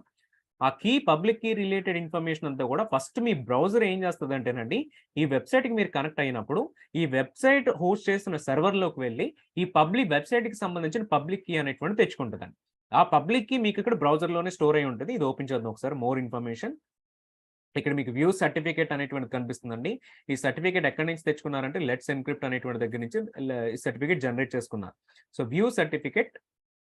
సో ఇప్పుడు ఈ సర్టిఫికేట్ కి సంబంధించిన కంప్లీట్ ఇన్ఫర్మేషన్ కూడా మీకు కనిపిస్తుందండి. సో RSA ఆల్గోరిథం 2048 కీ అనేటువంటిది యూజ్ చేసుకుంటున్నారండి. 2048 అంటే అన్ని క్యారెక్టర్స్ ఉన్నటువంటి కీ యూజ్ చేస్తున్నారండి. సో ఇవన్నీ కూడా మీకు సర్టిఫికేట్ కి సంబంధించిన డీటెయిల్స్. మీరు కూడా ఏ వెబ్సైట్ కి వెళ్ళాలని చెక్ చేయొచ్చు. సో దిస్ ఇస్ ఫర్ ఈ వెబ్సైట్ కి. బట్ AWS కూడా మీకు లాక్ సింబల్ ఉంటుంది. AWS లో కూడా చెక్ చేస్తే వెరిఫైడ్ బై అమెజాన్ వస్తుందండి. అమెజాన్ కి సంబంధించిన సర్టిఫికేట్ వీళ్ళు యూజ్ చేసుకుంటారు. ఇక్కడ కూడా మోర్ ఇన్ఫర్మేషన్ క్లిక్ చేస్తే మీకు దాని రిలేటెడ్ ఇన్ఫర్మేషన్ అయితే వస్తుందండి. కానీ అదే మీకు HTTP సైట్స్ చెక్ చేస్తే ఇక్కడ మీకు సర్టిఫికేటే ఉండదు. సో కాబట్టి వీడు ఎన్క్రిప్ట్ చేసేది డీక్రిప్ట్ చేసేది ఇక్కడ ఏమి ఉండదండి. సో జస్ట్ ప్లెయిన్ ఇన్ఫర్మేషన్ మాత్రమే కనిపిస్తుంది. So your connection is not private. So information you submit could be viewed by others like password messages, credit cards etcetera. So ఇది మనం ఇన్ ట్రాన్సిట్ ఎన్క్రిప్షన్ అయితే మనం చెప్పుకుంటాం అనమాట. సో ఇక్కడ బ్రౌజర్ ఏ files మీరు అప్లోడ్ చేయాలి అన్నా ఫస్ట్ ఆ వెబ్సైట్‌కి హోస్ట్ చేసున్న ఆ సర్టిఫికేట్‌ని తెచ్చుకొని, దెన్ ఆ సర్టిఫికేట్ వచ్చేసి పబ్లిక్ కీ ఉంటదండి అందుట్లో. ఆ పబ్లిక్ కీతో ఎన్క్రిప్ట్ చేసి ఆ డేటాని సర్వర్‌కి పంపినప్పుడు ఏం చేస్తదంటే, సర్వర్ దగ్గర ఉన్న ప్రైవేట్ కీ తోటి డీక్రిప్ట్ చేసుకొని స్టోర్ చేసుకుంటది. సో అట్లా మనకి ఇది వర్క్ అవుతుంది. అండ్ ఒకసారి మనం మన టాపిక్ నార్మల్ టాపిక్‌కి వెళ్ళిపోదామండి.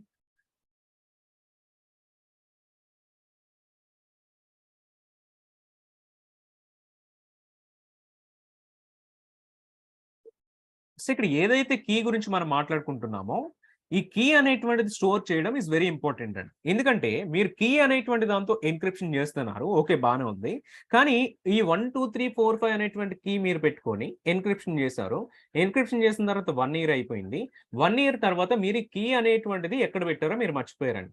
లేకపోతే ఏ కీ యూజ్ చేశారో మీరు మర్చిపోయారు. అప్పుడేమవుతదండి, ఈ 1 ఇయర్ పాటు మీరు ఎన్క్రిప్ట్ చేసినటువంటి ఫైల్స్ ఏవైతే ఉన్నాయో ఆ ఫైల్స్ అన్ని కూడా ఇంకా డీక్రిప్ట్ అనేటువంటిది అవ్వదండి. సో ఇక్కడ మీకేం కావాలి అనంటే, ఈ కీ ఏదైతే మీరు ఎన్క్రిప్షన్ అనేటువంటిది చేస్తున్నారో, ఈ కీని మీరు సెక్యూర్‌గా స్టోర్ చేసుకోవాలి. సో అది మనకి మెయిన్ ప్రాబ్లమ్ అండి. మెయిన్ రీజన్ అది మనకి ఏంటి అనంటే, కీ అనేటువంటిది సెక్యూర్‌గా స్టోర్ చేసుకోవాలి. ఎన్క్రిప్షన్ అండ్ డీక్రిప్షన్ ఎవరైనా చేస్తారండి. అది ప్రాబ్లమ్ కాదు మనకి. కానీ కీ అనేటువంటిది సెక్యూర్‌గా స్టోర్ చేసుకుంటున్నారా లేదా? ఇప్పుడు ఈ కీని మనకి మనం ఓన్‌గా సెక్యూర్‌గా స్టోర్ చేసుకోవాలి అనంటే, దెన్ మనం సమ్ కైండ్ ఆఫ్ మెయింటెనెన్స్ మనం తీసుకోవాలి. అండ్ ఎవ్రీ ఆర్గనైజేషన్ కూడా అదే ఫాలో అవుతారో లేదా అని మనకు తెలీదండి. అండ్ ఒక్కొక్క న్యూ పర్సన్ అంటే కొత్త ఇంజినీర్ వచ్చి టీమ్‌లో జాయిన్ అయినప్పుడు వాళ్ళు ఒక ప్లేస్‌లో పెట్టొచ్చు. వేరొక ఇంజినీర్ వచ్చినప్పుడు మళ్ళీ దాన్ని అండర్‌స్టాండ్ చేసుకోవడానికి వేరే ప్లేస్‌లో ఉండొచ్చు. కొన్ని సార్లు మర్చిపోవచ్చు. కొన్ని సార్లు డిలీట్ చేయొచ్చు. అట్లా కీ అవైలబిలిటీ అనేటువంటిది మనకు చాలా డిఫికల్ట్ ప్రాసెస్ అండి. సో దట్ అందు గురించి ఏడబ్ల్యూఎస్ వాడు ఏం చేస్తున్నాడు అనంటే, ఈ కీ అనేటువంటిది స్టోర్ చేసి, ఈ కీ అనేటువంటిది ఏడబ్ల్యూఎస్‌లో మేనేజ్ చేయడానికి మీకు కీ మేనేజ్‌మెంట్ సర్వీస్ అనేటువంటిది ఏడబ్ల్యూఎస్ వాడే ప్రొవైడ్ చేస్తున్నాడు. దీన్ని షార్ట్ ఫార్మ్‌లో కేఎంఎస్ అని కాల్ చేస్తాం. ఎన్క్రిప్షన్ చేసేదానికి యూజ్ అయ్యేటువంటి కీస్ ఏవైతే ఉన్నాయో, ఆ కీస్‌ని స్టోర్ చేసి, ఆ కీస్‌ని మేనేజ్ చేసుకునే దానికి యూజ్ చేసేటువంటి సర్వీసే కేఎంఎస్ సర్వీస్ అని. కేఎంఎస్ ఈస్ మనకి రీజనల్ సర్వీస్ అండి. ఇది completely managed by AWS. Same ఎస్3 ఎట్లయితే యూజ్ చేస్తున్నామో, కేఎంఎస్ అనేటువంటిది కూడా అట్లనే యూజ్ చేస్తాం. బట్ కేఎంఎస్ వచ్చేసి మన కీస్ క్రియేట్ చేసుకోవడానికి అందు గురించి మనం యూజ్ చేస్తామండి. సో ఏవైనా కీస్ అనేవి క్రియేట్ చేసుకోవచ్చు. ఆ కీస్ అనేటువంటిది బయట ఆల్రెడీ మనం క్రియేట్ చేసుకొని ఉంటే, ఆ కీస్ తీసుకెళ్ళి ఏడబ్ల్యూఎస్‌లో కూడా స్టోర్ చేసుకోవచ్చండి కేఎంఎస్ తర్వాత.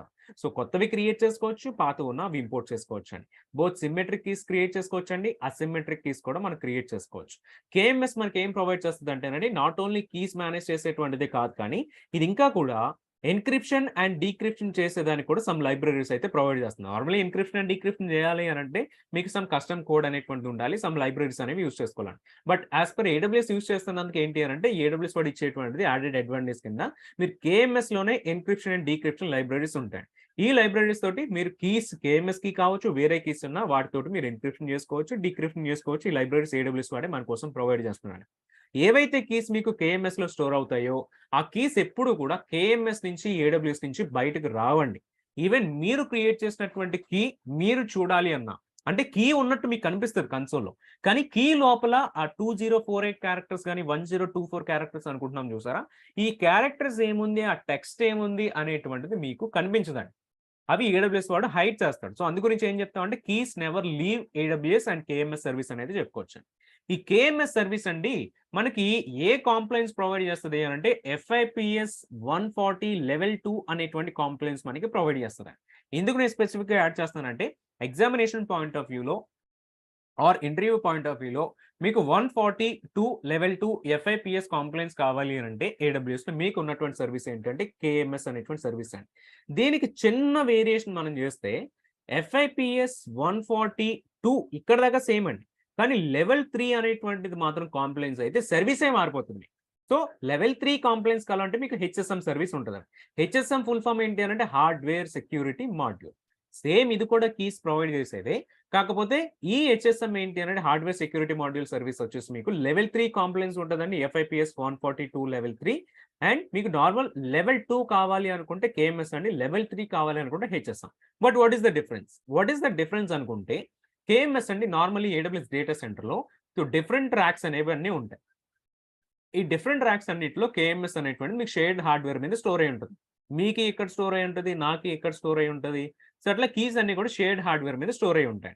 కానీ మీరు హెచ్ఎస్ఎం అనేటువంటిది తీసుకుంటే, ఇది మీకు డెడికేటెడ్‌గా ఉన్నటువంటి ఒక హార్డ్‌వేర్ మీద మీ కీ అనేటువంటిది స్టోర్ అవుతుంది. దీనివల్ల ఏమవుతదంటే సమ్ కైండ్ ఆఫ్ ఇంకా ఎక్స్‌ట్రా లేయర్ ఆఫ్ సెక్యూరిటీ మీకు యాడ్ అవుతదండి. ఇంకొకటి ఏంటంటే ఈ బాక్స్ ఏదైతే చూపిస్తున్నానో ఈ బాక్స్ వచ్చేసి మీకు టాంపర్ ప్రూఫ్ ఉంటదండి. సో టాంపర్ ప్రూఫ్ అంటే డేటా సెంటర్‌లో ఎవరన్నా వచ్చేసి ఈ బాక్స్‌ని బ్రేక్ చేయాలి అన్నా, లేకపోతే ఏదైనా డిజాస్టర్ వచ్చి, లేకపోతే డేటా సెంటర్‌లో ఏదైనా ఫైర్ అయిపోయి, లేకపోతే ఏమొచ్చినా మనకి ఫ్లడ్స్ వచ్చినా ఏమొచ్చినానండి ఈ బాక్స్ అనేటువంటిది మనకి బ్రేక్ అవ్వదండి. అందు గురించి టాంపర్ ప్రూఫ్ అని చెప్పుకుంటున్నాను. సో, మీకు ఎంత ఇది బయట సర్వర్‌లు పాడైపోయినా, డేటా సెంటర్ పాడైపోయినా, మీకు ఈ డివైస్ అనేటువంటిది పాడవదు కాబట్టి అట్ మాక్సిమం ఇందుట్లో ఉన్నటువంటి కీ మెటీరియల్ కూడా మీకు పాడవదండి. సో, కీ మీ దగ్గరే సెక్యూర్‌గా ఉంటుంది కాబట్టి, ఈ కీ అనేటువంటిది మీకు సెక్యూర్‌గా లైక్ డీక్రిప్ట్ చేసేదానికి యూజ్ అవుతుంది. సో, ఇటువంటి కైండ్ ఆఫ్ కాంప్లెయిన్స్ మీకు కావాలి అనుకుంటే then you will go for the HSM అండి. Hardware security mode. లేదు నాకు అక్కర్లేదు నార్మల్‌గా ఉన్నటువంటి కేఎంఎస్ నాకు చాలు అనుకుంటే మీరు కేఎంఎస్ యూజ్ చేసుకోవచ్చు. హెచ్ఎస్ఎం యూజ్ చేస్తే మరి మీకోసం టాంపర్ ప్రూఫ్ డివైస్ మెయింటైన్ చేస్తున్నాడు కాబట్టి, దీనికి మీకు ఎక్స్‌ట్రా చార్జెస్ అనేవి ఉంటాయి. సో, ఆబ్వియస్‌లీ ఎందుకంటే సెపరేట్ డివైస్ మెయింటైన్ చేస్తున్నాడు మన కోసం సెపరేట్ కాంప్లెయిన్స్ ప్రొవైడ్ చేస్తున్నాడు కాబట్టి, ఎక్స్‌ట్రా చార్జెస్ అనేవి మనకిక్కడ వస్తదండి. అండ్ కేఎంఎస్‌లో ఫర్దర్‌గా చెక్ చేస్తే, సో కేఎంఎస్ కీస్ అన్నీ కూడా మీకు కన్సోల్‌లో కనిపించేది లాజికల్ ఐడీస్ మాత్రమేనండి. ఆ కీకి సంబంధించిన ఐడీ కనిపిస్తది, డిస్క్రిప్షన్ కనిపిస్తది, ఎప్పుడు క్రియేట్ అయింది కనిపిస్తది. ఎవ్రీ కీకి కూడా మీకు కీ పాలిసీ అనేటువంటిది వస్తది. ఎవ్రీ బకెట్‌కి బకెట్ పాలిసీ అనేటువంటిది ఎట్లా వస్తుందో, ఎవ్రీ కేఎంఎస్ కీకి కూడా కీ పాలిసీ అనేటువంటిది మీరు మెయింటైన్ చేసుకోవచ్చనమాట. సో కీ పాలిసీలు ఏవైతే పర్మిషన్స్ మీరిస్తారో, వాళ్ళకి మాత్రమే కీ అనేటువంటిది యాక్సెస్ అవుతది. లేకపోతే వాళ్ళకి యాక్సెస్ కాదనమాట. ఆ కీ ఏ స్టేట్‌లో ఉంది? అవైలబుల్‌గా ఉందా? డిసేబుల్ చేసి ఉందా? ఇవన్నీ కూడా మీకు అక్కడ ఉంటాయి. ఎవ్రీ కేఎంఎస్ కీ కింద కూడా దానికి ఫిజికల్ కీ మెటీరియల్ ఉంటుందండి. ఇక్కడే మీకు యాక్చువల్‌గా ఉన్నటువంటి 2048 కీ అనేటువంటిది యాక్చువల్‌గా మీకు ఇక్కడ స్టోర్ ఉంటుంది. బట్ ఈ కీ మనకు కనిపించదు. మన కన్సోల్ ద్వారా కనిపించేది ఏంటంటే ఈ లాజికల్ ఐడీ ఒక్కటి మాత్రమే మనకు కనిపిస్తదండి. ఇక్కడ మీకు యాక్చువల్‌గా ఉన్నటువంటి కీ మెటీరియల్ అంతా కూడా స్టోర్ అయ్యి ఉంటుంది. ఈ కేఎంఎస్‌లో మీరు కీ అనేటువంటిది కొత్తగా మీరు జనరేట్ చేసుకోవచ్చు. లేకపోతే ఇంపోర్ట్ చేసుకోవచ్చు. ఇవన్నీ కూడా మీరు కన్సోల్ నుంచి చేయొచ్చు. సీఎల్ఐ నుంచి చేయొచ్చు. ఎస్‌డీకే ద్వారా చేయొచ్చు. ఏపీఎస్ ద్వారా కూడా చేయొచ్చండి. సో, ఇక్కడ మీరు కేఎంఎస్ యూజ్ చేసుకొని, మనం ఎర్లియర్‌గా కేఎంఎస్ లైబ్రరీస్ అని చెప్పుకున్నాం గదండీ! సో, ఇక్కడ మీకు ఎన్క్రిప్షన్ వచ్చేసి 2 వేస్‌లో మనం చేసుకోవచ్చండి. ఒకటేంటి అనంటే, మీకు ఏడబ్ల్యూఎస్ వాడే ఎన్క్రిప్షన్ అనేటువంటిది హ్యాండిల్ చేస్తాడండి. ఓకే. ఇది ఏడబ్ల్యూఎస్ వాడే హ్యాండిల్ చేసే ఎన్క్రిప్షన్ ఏమని కాల్ చేస్తామంటేనండి, సర్వర్ సైడ్ ఎన్క్రిప్షన్ అని కాల్ చేస్తాం. షార్ట్ ఫార్మ్‌లో ఎస్ఎస్‌సి అని కాల్ చేస్తాం. సో, మనం ఎన్క్రిప్ట్ చేసేదాన్ని ఏమంటామంటే, క్లయింట్ సైడ్ ఎన్క్రిప్షన్ అని కాల్ చేస్తాం. సీఎస్‌సి క్లయింట్ సైడ్ ఎన్క్రిప్షన్ అని అయితే కాల్ చేస్తాం. ఓకే. సో, ఇక్కడ ఉన్నటువంటి డిఫరెన్స్ ఏంటంటే, క్లయింట్ సైడ్ మీకు మీరు కేఎంఎస్ ఇచ్చినటువంటి లైబ్రరీస్ ద్వారా ఎన్క్రిప్షన్ చేస్తున్నప్పుడు, మీకు ఒక లిమిటేషన్ ఉంది. ఏంటి అనంటే 4 కేబీ కంటే ఎక్కువ మీరు ఎన్క్రిప్షన్ చేయలేరండి ఒకేసారి. మాక్సిమం 4 కేబీ ఆఫ్ డేటా వరకు మాత్రమే మీరు చేయగలరు. ఇది కూడా గుర్తుపెట్టుకోవాలి ఎగ్జామినేషన్ పర్స్పెక్టివ్‌లో. సో, 4 కేబీ ఆఫ్ డేటా కంటే మీరు ఎక్కువ ఎన్క్రిప్షన్ అయితే చేయలేరండి. కానీ ఏడబ్ల్యూఎస్ ఎన్క్రిప్షన్‌లో ఎస్ఎస్‌సి అంటే ఇప్పుడు ఫర్ ఎగ్జాంపుల్ ఎస్3లో డేటా స్టోర్ చేస్తున్నారండి. సో, ఈ ఎన్క్రిప్షన్ ఎవరు హ్యాండిల్ చేస్తారంటే ఏడబ్ల్యూఎస్ వాడు హ్యాండిల్ చేస్తాడు. అట్లా ఈసీ2లో డేటా స్టోర్ చేస్తాం. ఇక్కడ కూడా ఏడబ్ల్యూఎస్ వాడు ఎన్క్రిప్షన్ హ్యాండిల్ చేస్తాడండి. అట్లా ఎక్కడెక్కడైతే మీరు డేటా ఏడబ్ల్యూఎస్‌లో స్టోర్ చేస్తున్నారో అవన్నీ కూడా ఏడబ్ల్యూఎస్ వాడు హ్యాండిల్ చేసేటువంటి ఎన్క్రిప్షన్ అండి. సో, దాన్ని సర్వర్ సైడ్ ఎన్క్రిప్షన్ అంటాం. ఏడబ్ల్యూఎస్ వాడు చేసేటువంటి ఎన్క్రిప్షన్‌లో మీకు ఇక్కడ నో లిమిటేషన్ అండి. ఇక్కడ మీకు ఎన్ని GBs of data, TBs of data మీరు ఎస్3లో స్టోర్ చేసుకున్నా ఇక్కడ మీకు నో లిమిట్స్ అండి. ఇది మీరు client side encryption using KMS libraries ద్వారా చేసినప్పుడు మాత్రమే 4 కేబీ ఆఫ్ లిమిట్ అనేటువంటిది ఉంది. సో, హోప్ ఇది మీకు క్లియర్ పిక్చర్ అయితే వస్తుంది. క్లియర్ ఐడియా అయితే వస్తుంది దీనిపైన. సో, ఆ డిఫరెన్స్ అనేది గుర్తుంచుకోండి. జస్ట్ ఈ లిమిటేషన్ ఏంటంటే only for the client side encryption. Server side ఎన్క్రిప్షన్‌కి మీకు లిమిట్ లేదు. అన్‌లిమిటెడ్ అమౌంట్స్ ఆఫ్ డేటాని మీరు ఎన్క్రిప్ట్ చేసుకోవచ్చండి. సో, ఇంకా కీ పాయింట్స్ చెక్ చేస్తే ఏఎంఎస్ కీస్ ఎప్పుడు కూడా ఐసోలేటెడ్‌గా ఉంటాయండి. ఒకే రీజియన్‌కి ఉంటాయి. మీరు కావాలి అనుకుంటే వేరే రీజియన్‌లో డిజాస్టర్ రికవరీ లాంటిది వేరే రీజియన్ పెట్టుకుంటే ఏడబ్ల్యూఎస్ వాడు ప్రొవైడ్ చేసినటువంటి న్యూ ఫీచర్ ప్రకారం మల్టీ రీజియన్ కీస్ కూడా మీరు క్రియేట్ చేసుకోవచ్చండి. ప్రీవియస్‌గా ఇది ఎట్లా ఉండేది అనంటే మీరు కీ అనేటువంటిది ఏ రీజియన్‌లో క్రియేట్ చేస్తే ఆ రీజియన్‌లో ఉన్నటువంటి డేటాను మాత్రమే మీరు ఎన్క్రిప్ట్ చేయగలిగేవారండి. వేరే రీజియన్ డేటా ఎన్క్రిప్ట్ చేయలేకపోయేవారు. వేరే రీజియన్‌లో సెపరేట్‌గా కీ క్రియేట్ చేసుకోవాల్సొచ్చేది. బట్ ఏడబ్ల్యూఎస్ వాటి న్యూ ఫీచర్ ఏంటంటే ఈ కేఎంఎస్ కీ వచ్చేసి మీరు ముంబై రీజియన్‌లో క్రియేట్ చేసినప్పటికి కూడా మల్టీ రీజియన్ కింద మీరు పెట్టినప్పుడు ఏంటంటే సేమ్ కీ మీకు ముంబైలో అవైలబుల్‌గా ఉంటది. మీరు సింగపూర్ రీజియన్ సెలెక్ట్ చేసుకుంటే సింగపూర్‌లో కూడా అవైలబుల్‌గా ఉంటది. ఇట్లా 2 రీజియన్స్‌లో కూడా మీరు సేమ్ కీ అనేటువంటిది ఎన్క్రిప్షన్ చేసేదానికి యూజ్ చేసుకునే ఆప్షన్ ఏడబ్ల్యూఎస్ వాడు ఇప్పుడు మీకు కొత్తగా కూడా ప్రొవైడ్ చేస్తున్నాడు. సో, కీ ఎప్పుడు కూడా ఏడబ్ల్యూఎస్ దాటి బయటికి రాదు. అండ్ మల్టీ రీజియన్ కీస్ కూడా మనం చేసుకోవచ్చు ఇప్పుడు డిస్కస్ చేసిన విధంగా. టోటల్ కేఎంఎస్ కీస్ అన్ని కూడా చెక్ చేస్తానండి. మనకి 2 వేస్‌లో కనిపిస్తది. ఒకటి AWS owned keys, customer owned keys అండి. సో అగైన్ కస్టమర్ ఓన్డ్ కీస్లో ఏడబ్ల్యూఎస్ మేనేజ్డ్ కీస్ లేదంటే కస్టమర్ మేనేజ్డ్ కీస్. సో ఇట్లా ఉంటాయి. ఏడబ్ల్యూఎస్ మేనేజ్డ్ అంటే కేఎంఎస్లో మీరు కొత్త జనరేట్ చేస్తున్నారు చూసారు, దాన్ని ఏడబ్ల్యూఎస్ మేనేజ్డ్ కీ అని కాల్ చేసుకోవచ్చు. కస్టమర్ మేనేజ్డ్ అంటే మనకి మనం ఓన్గా క్రియేట్ చేసుకొని అప్లోడ్ చేసుకున్నాం కస్టమర్ మేనేజ్డ్ కింద కూడా కాల్ చేసుకోవచ్చు అండి. సో కొన్ని ఏడబ్ల్యూఎస్ ఓన్ ఉంటాయి. ఇట్లా ఇవి 3 టైప్స్ కింద అయితే ఉన్నాయండి. ఇంకా ఫర్దర్గా చెక్ చేస్తే ఎవ్రీ కీకి కూడా మనం ప్రీవియస్గా చెప్పుకున్నటువంటి జనరిక్ ప్రిన్సిపల్ అండి. ఏ కీ అయినా ఏ పాస్వర్డ్ అయినా మీకు రొటేషన్ అంటూ ఉండాలి. ఎన్నో కొన్ని డేస్‌కి 30 డేసో, 90 డేసో, 1 ఇయరో, 10 ఇయర్సో మీకు రొటేషన్ అంటూ అవ్వాలండి. సేమ్ ఎన్క్రిప్షన్‌లో కూడా ఏంటంటే మీరు యూజ్ చేసేటువంటి కీ ఉంది చూసారా? బ్యాక్ ఎండ్‌లో 2048 కీ క్రియేట్ అవుతుంది. ఆ కీని మీరు రొటేట్ చేసుకుంటూ ఉండాలి. అయితే మీకు కేఎంఎస్ వాడు సపోర్ట్ చేస్తుంది ఏంటంటే ఎవ్రీ 365 డేస్‌కి కూడా సపోర్ట్ చేసే విధంగా ఆటోమేటిక్ రొటేషన్ చేసే విధంగా కేఎంఎస్‌లో జస్ట్ ఫీచర్ అనేది వాడు ప్రొవైడ్ చేస్తారు. జస్ట్ ఈ ఆప్షన్ సెలెక్ట్ చేస్తే చాలు ఆటోమేటిక్‌గా ఎవ్రీ 1 ఇయర్‌కి కూడా కీ అనేటువంటిది రొటేట్ అయిపోతుంది. మరి కీ రొటేట్ అయినప్పుడు ప్రీవియస్‌గా ఎన్క్రిప్ట్ అయిన ఫైల్స్ మనకి డీక్రిప్ట్ అవ్వవా అంటే లేదండి. వాడు కీ రొటేట్ చేసినప్పుడు ప్రీవియస్‌గా ఉన్నటువంటి కీని కూడా స్టోర్ చేసుకుంటాడు. సో, కాబట్టి వాటి వల్ల మీకు డేటా లాస్ గాని, లేకపోతే అవి ఎన్క్రిప్ట్ అవ్వకపోవడం ఇటువంటిది ఏమీ ఉండదండి. మీకు కాకపోతే రొటేషన్ అయిన తర్వాత ఏమవుతదంటే మీరు కొత్తగా అప్‌లోడ్ చేసే ఫైల్స్ అన్నీ కూడా న్యూగా జనరేట్ అయిన రొటేట్ అయినటువంటి కీ ద్వారా మీకు ఎన్క్రిప్షన్ అనేటువంటిది జరుగుతదండి. బట్ ప్రీవియస్ ఫైల్ మీరు ఓపెన్ చేసినప్పుడు సేమ్ ప్రీవియస్ కీ కూడా స్టోర్ చేసుకొని ఉంచుకుంటాడు ఓల్డ్ కీని. ప్రీవియస్ ఫైల్స్ వచ్చినప్పుడు ఏంటంటే ఈ కీతో డీక్రిప్ట్ చేస్తారండి. బట్ కొత్త ఫైల్స్ అన్నీ వచ్చినప్పుడు ఈ కీతోనే ఎన్క్రిప్షన్ అనేటువంటిది చేస్తారు. ఇట్లా మీకు రొటేషన్ అనేది వర్కౌట్ అవుతది. సో, ఇది కూడా మీకు ఎగ్జామినేషన్ పాయింట్ ఆఫ్ వ్యూ వస్తదండి రొటేషన్ గురించి. సో దట్ ఇది కూడా ఇంపార్టెంట్ మనకి. సో, కేఎంఎస్ మనకి ప్రీవియస్‌లో ఉన్నటువంటి డిఫరెంట్ వెర్షన్స్ ఆఫ్ కీస్ అన్ని కూడా రొటేషన్ చేసేటప్పుడు అన్నీ కూడా స్టోర్ చేస్తదండి. సో, అందు గురించి మనం కూడా ఏం చెప్పుకుంటున్నామంటే సో, అట్లా ఉంటది. సో, ఏడబ్ల్యూఎస్ వాడే దాన్ని డీక్రిప్ట్ చేస్తాడు. దాని గురించి మీరు కీ రొటేట్ అయిన తర్వాత ఎట్లా డీక్రిప్ట్ అవుతుంది దాని గురించి మీకు ఇన్ఫర్మేషన్ ఏమి అవసరం లేదండి. సో, బేసికల్లీ ఏడబ్ల్యూఎస్ వాడు దీన్ని ఎట్లా హ్యాండిల్ చేస్తాడంటే ఫర్ ఎగ్జాంపుల్ ఫస్ట్ వెర్షన్ ఉంది. సెకండ్ వెర్షన్ ఆఫ్ కీ ఉంది. రొటేట్ అయినప్పుడు థర్డ్ వెర్షన్ వచ్చిందండి. సో, ఇక్కడ ఉన్నటువంటి 2 ఫైల్స్ ఏంటంటే కీ 2 తోటి ఎన్క్రిప్ట్ అయ్యాయి.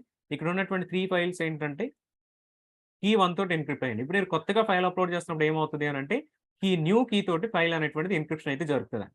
కానీ ఇప్పుడు మీరు ఈ సెకండ్ ఫైల్‌ని ఓపెన్ చేస్తున్నారనుకోండి. ఇక్కడ డీక్రిప్ట్ చేయాలి. సో, ఏడబ్ల్యూఎస్ వాడు ఏం చేస్తాడంటే ఈ ఎన్క్రిప్ట్ చేసినటువంటి టెక్స్ట్‌లోనే ఏ కీ తోటి ఎన్క్రిప్ట్ అయింది అనేటువంటి ఇన్ఫర్మేషన్ ఇక్కడే స్టోర్ చేస్తాడండి. దానివల్ల ఏమవుతుంది డీక్రిప్ట్ చేస్తున్నప్పుడల్లా కూడా ఆ పర్టిక్యులర్ కీ మెటీరియల్ వెర్షన్‌కెళ్ళిపోయి దానిని యూజ్ చేసుకొని డీక్రిప్షన్ అయితే ఏడబ్ల్యూఎస్ వాడు ఫాలో చేస్తాడు. ఓకే. ఎవ్రీ కీకి కూడా యూనిక్ ఐడీ వస్తుంది. బట్ ఆ యూనిక్ ఐడీ తోటి మనం గుర్తుంచుకోవాలని చాలా కష్టంగా ఉంటదండి. అందు గురించి ఏడబ్ల్యూఎస్ వాడు ఏం ప్రొవైడ్ చేస్తున్నాడంటే అలియాస్ నేమ్స్ కూడా మనం సెటప్ చేసుకోవచ్చు. ఓకే. అలియాస్ నేమ్స్‌తో పాటు కీ పాలిసీస్ కూడా మనం సెటప్ చేసుకోవచ్చు. బకెట్ పాలిసీస్ లాగానే కీ పాలిసీ ఉంటదండి. సో, దీన్ని కూడా మనం రిసోర్స్ బేస్డ్ పాలిసీస్ అనే కాల్ చేసుకుంటాం. సో, ఇవి మనకి కేఎంఎస్ గురించండి. సో, ఒకవేళ మీకు ఏదైనా క్వెరీస్ ఉంటే మీరు చాట్‌లో యాడ్ చేయండి. మనం వచ్చేసి కేఎంఎస్ మీద డెమోస్ చేద్దామండి. సో, కేఎంఎస్ డెమోలో వచ్చేసి ఏం చేద్దామంటే ఒక కీ అనేటువంటిది కేఎంఎస్‌లో క్రియేట్ చేద్దాం. ఆటో రొటేషన్ ఎనేబుల్ చేద్దామండి. అండ్ ఎన్క్రిప్షన్ చేద్దాం. సో, సమ్ టెక్స్ట్ యూజ్ చేసుకొని ప్లెయిన్ అంటే ఏడబ్ల్యూఎస్ సీఎల్ఐ యూజ్ చేసుకొని ఎన్క్రిప్షన్, డీక్రిప్షన్ చేద్దాం. దెన్ ఫైనల్లీ కూడా ఒక కీ అనేటువంటిది డిలీషన్‌కి మనం డిలీషన్ చేసేదానికి ట్రై చేద్దాం. ఇక్కడ డైరెక్ట్‌గా మీకు డిలీట్ చేయడానికి ఉండదండి. ఎందుకంటే కేఎంఎస్ అనేది సెక్యూర్ సర్వీస్ కాబట్టి కీ మీరు డిలీట్ చేయమనగానే ఏడబ్ల్యూఎస్‌లో డిలీట్ చేయడండి. ఇక్కడ మీకు 7-35 డేస్ వరకు కూడా వెయిటింగ్ పీరియడ్ ఉంటది. 7-35 డేస్ మధ్యలో మీరు సెలెక్ట్ చేసుకోవాలి. ఇప్పుడు ఫర్ ఎగ్జాంపుల్ ఒక 10 డేస్ మీరు సెలెక్ట్ చేశారు అనంటే 10 డేస్ వరకు కూడా ఇది షెడ్యూల్ చేసి ఉంటదండి. సో, 10థ్ డే కంప్లీట్ అయిన తర్వాత మాత్రమే ఏడబ్ల్యూఎస్ వాడు దీన్ని రిమూవ్ చేస్తాడు. ఇన్ కేస్ మీరు పొరపాటున గనుక డిలీషన్ ఎనేబుల్ చేసుంటే మీరు వితిన్ 10 డేస్‌లో మీరు డిజేబుల్ చేసుకోవచ్చండి. సో, అప్పుడేమవుతదంటే మీకు డిలీట్ అవ్వకుండా అవైలబుల్‌గానైతే ఉంటది. ఇవన్నీ కూడా మనం చెక్ చేస్తామండి. సో, కేఎంఎస్‌కి సంబంధించిన డెమోలో వచ్చేసి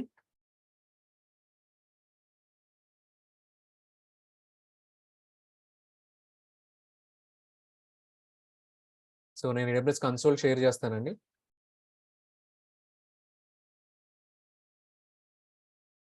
సో, మీన్‌వైల్ మీకేమైనా క్వెరీస్ ఉన్నా మీరు ఇక్కడ యాడ్ చేయండి ఒకసారి. Are these keys are account specific. Yes. మీరు కేఎంఎస్ సర్వీస్ యూజ్ చేసి క్రియేట్ చేస్తే ఇవన్నీ అకౌంట్ స్పెసిఫిక్ అండి. Account specific as well as region specific. Let's go to KMS key management service కనిపిస్తది మీకు. కీ మేనేజ్మెంట్ సర్వీస్‌తో పాటు హెచ్ఎస్ఎం అనేటువంటిది కూడా మీకు ఇక్కడ కనిపిస్తదండి. Cloud HSM. క్లౌడ్ హెచ్ఎస్ఎం అంటే hardware security modules in the cloud. Right. మనం వచ్చేసి కీ మేనేజ్మెంట్ సర్వీస్‌కి వెళ్దాం.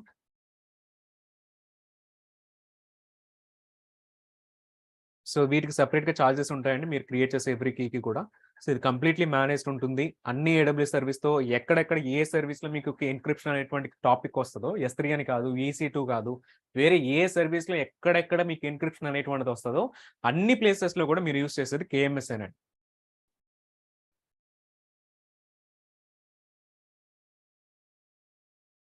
సో ఇవన్నీ మీరు చెక్ చేయొచ్చు. So let us create a key. So key వచ్చేసి 2 టైప్స్, సిమెట్రిక్ అండ్ అసిమెట్రిక్. మీకు ఏ కీ కావాలంటే ఆ కీ మీరు క్రియేట్ చేసుకోవచ్చండి. సిమెట్రిక్ కీ అండ్ ఎన్క్రిప్ట్ చేసేదానికి, డీక్రిప్ట్ చేసేదానికి కాబట్టి ఇవే చూస్ చేస్తున్నాను. అడ్వాన్స్డ్ ఆప్షన్‌లో వచ్చేసి చూడండి, మీకు ఈ కీ మెటీరియల్ అనేటువంటిది లోపల ఉన్న 2048కి ఏదైతే క్రియేట్ అవుతుందో, ఆ కీ మీకు KMSలో నుంచి క్రియేట్ అవ్వాలా? లేకపోతే ఇది మీరు మీ దగ్గర ఉన్నటువంటి కీని ఇంపోర్ట్ చేస్తారా? లేకపోతే క్లౌడ్ HSM సర్వీస్ నుంచి క్రియేట్ చేయాలనుకుంటున్నారా? లేకపోతే వేరే బయట ఉన్నటువంటి AWS కాకుండా బయట ఉన్నటువంటి కీ స్టోర్‌ని మీరు యాడ్ చేయాలనుకో ఇవి 3 ఆప్షన్స్ మీరు చూస్ చేసుకోవచ్చండి. సో మనం వచ్చేసి ఇది KMS ద్వారా చేస్తాము. KMS recommended. సో చూడండి, మీకు సింగిల్ రీజియన్‌కి కావాలా? మల్టీ రీజియన్‌కి కావాలా? ఇది కూడా మనం డిస్కస్ చేసామండి. సో మీకు మల్టీ రీజియన్‌లో కీ అవైలబుల్‌గా ఉండాలంటే మల్టీ రీజియన్ చూస్ చేసుకుంటారు. సో సెకండ్ రీజియన్‌ని కూడా మీరు సెలెక్ట్ చేసుకుంటారండి నెక్స్ట్ కన్సోల్‌లో. బట్ ఇక్కడ వచ్చేసి మనం సింగిల్ రీజియన్ మనం చూస్ చేస్తున్నాం. So click on next. ఇక్కడ మీరు అలియాస్ నేమ్ యాడ్ చేసుకోవచ్చండి. మీరు కీ క్రియేట్ చేసిన ఆటోమేటిక్‌గా యూనిక్ ఐడీ వస్తది. సమ్ అలియాస్ నేమ్ కూడా మీరు పెట్టుకోవచ్చు. For example me project name ఏదైనా పెట్టుకోవచ్చు. ప్రాజెక్ట్ 1 ప్రాజెక్ట్ నేమ్ గాని, మీరు దేని గురించి క్రియేట్ చేస్తున్నారో అలియాస్ నేమ్ పెట్టుకోవచ్చు. లేదంటే ప్రాజెక్ట్ 1 లోపల అప్లికేషన్ 1కి మీరు క్రియేట్ చేస్తారండి. ఇట్లా మీరు స్లాష్ యూజ్ చేసుకొని మీరు ఇట్లా నెస్టింగ్ కూడా యాడ్ చేసుకోవచ్చు. Some kind of description, it is optional and click on next. So ఇది మీకు ఏ IAM యూజర్స్ యాక్సెస్ చేయొచ్చు, లేదంటే ఏ service roles IAM roles access చేయొచ్చు అనేటువంటిది మీకు ఇక్కడ చూపిస్తుందండి. సో చూస్తే మీకు డిఫరెంట్ యూజర్స్ అందరూ కనిపిస్తున్నారు. ఈ యూజర్స్‌లో ఒకవేళ ఏదైనా యూజర్ ఉంటే కనుక యూజర్ చూస్ చేసుకోండి. యూజర్ లేకపోతే ఒక న్యూ యూజర్ క్రియేట్ చేసుకొని ఆ యూజర్‌ని ఇక్కడ సెలెక్ట్ చేయండి. IAM యూజర్ అనేది నా దాంట్లో ఆల్రెడీ ఉన్నాడు కాబట్టి యూజర్‌ని అయితే నేను చూస్ చేస్తానండి. సో ఇక్కడ కీ డిలీషన్ చెక్ చేస్తే ఫర్ ఎగ్జాంపుల్ ఇవన్నీనండి కీలో ఎన్క్రిప్షన్ చేసేదానికి, డీక్రిప్షన్ చేసేదానికి ఇవన్నిటికి ఉపయోగపడే పర్మిషన్స్ అండి. ఈ కీ డిలీట్ చేసేదానికి వీళ్ళకి పర్మిషన్స్ ఉంటాయా, ఉండవా అనేటువంటిది కూడా మనం సెలెక్ట్ చేయొచ్చండి. మనం ఇది రిమూవ్ చేసేస్తే ఈ IAM యూజర్‌కి డిలీషన్ పర్మిషన్ కూడా రాదండి. ఇక్కడ మీరు సెలెక్ట్ చేసుకునే యూజర్స్‌కి మాత్రమే ఈ కీని యాక్సెస్ చేసే పర్మిషన్ వస్తదండి. లేకపోతే రాదు. ఓకే. Click on next. ఇదేంటంటే కీని యూజ్ చేసే యూజర్స్ అండి. ప్రీవియస్‌గా అడ్మినిస్ట్రేటర్స్, ఇక్కడ వచ్చేసి యూజర్స్ అండి. సేమ్ యూజర్స్‌లో కూడా IAM యూజర్ చూస్ చేసుకుందాం. అండ్ వేరొక AWS అకౌంట్స్ కూడా ఈ కీ పైన పర్మిషన్ ఇవ్వాలి అనంటే మీకు అదర్ AWS అకౌంట్స్ అనేటువంటి చూస్ చేసుకొని ఆ అకౌంట్ ఐడీ అయితే యాడ్ చేస్తారండి. కానీ అదర్ AWS అకౌంట్స్ ఎందుకు పిక్చర్‌లోకి వస్తుందంటే, నిన్న మనం క్రాస్ అకౌంట్ S3 బకెట్ గురించి చూసామండి. సో ఇక్కడ మనం ఫస్ట్ అకౌంట్‌లో ఉన్నటువంటి S3 బకెట్‌ని KMS కీ ద్వారా ఎన్క్రిప్ట్ చేసి, ఆ బకెట్‌ని సెకండ్ అకౌంట్‌లో ఉన్న వాడికి మనం షేర్ చేయాలి అనుకుంటే, వాడికి KMS కీ కూడా మనం షేర్ చేయాలండి. ఎందుకంటే S3 బకెట్ ఎన్క్రిప్షన్ వచ్చేసి KMS కీ ద్వారా జరిగింది. సో డీక్రిప్షన్ కూడా అదే KMS కీ తోటి జరగాలి. సో KMS కీకి సెకండ్ అకౌంట్ కూడా మీరు పర్మిషన్ ఇస్తేనే వాళ్ళు డీక్రిప్షన్ చేయగలరండి. లేకపోతే ఈవెన్ మీరు బకెట్‌లో అన్ని పర్మిషన్స్ ఇచ్చినా KMS పర్మిషన్ ఉండదు కాబట్టి వాళ్ళు డీక్రిప్షన్ అయితే చేయలేరు. So click on next. So that's all. ఒకసారి చెక్ చేయండి. ఇది బేస్డ్ ఆన్ మనం సెలెక్ట్ చేసిన దాన్ని బట్టి క్రియేట్ అయినటువంటి ఒక IAM KMS పాలిసీ అండి. ఈ పాలిసీలో మీరు చెక్ చేస్తే బై డిఫాల్ట్ ఏ అకౌంట్ నుంచి అయితే క్రియేట్ చేస్తున్నారో ఆ అకౌంట్ రూట్ యూజర్‌కి మొత్తం కంప్లీట్ పర్మిషన్స్ ఇస్తాడండి. సో అడ్మినిస్ట్రేటర్స్‌కి వచ్చేసి ఏదైతే IAM యూజర్ మీరు సెలెక్ట్ చేస్తున్నారో ఆ పర్టిక్యులర్ IAM యూజర్‌కి మీకు సెలెక్టెడ్ పర్మిషన్స్ ఇస్తాడండి KMSలో. అండ్ కింద వచ్చేసి యూజర్స్ కూడా క్రియేట్ చేస్తాం కదండీ. యూజర్స్‌కి వచ్చేసి ఇంకా స్పెసిఫిక్ ఇంకా పర్మిషన్స్ తగ్గించేసి మిగిలిన పర్మిషన్స్ అయితే ప్రొవైడ్ చేస్తాం. ఇట్లా KMS కీలోనైతే ఉంటుందండి. సో అందు గురించి మనకి పాలిసీ అనేటువంటి ఆటోమేటిక్‌గా AWS వాడే క్రియేట్ చేస్తాడు. So click on finish. So ఇది మనం క్రియేట్ చేసినట్టు కీ. అలియాస్ చూస్తే ప్రాజెక్ట్ యాప్ 1 అండ్ ఈ కీకి సంబంధించిన ఐడీ వచ్చేసి ఇదండి. ఇక్కడ ఏదైతే ఐడీ కనిపిస్తుందో this is the ID here. So KMS is chargeable. As admin, I will create a key. Other region account holder should access. No.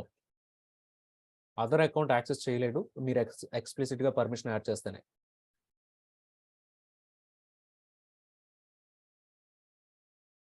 For every EC2 we need to create a KMS. No.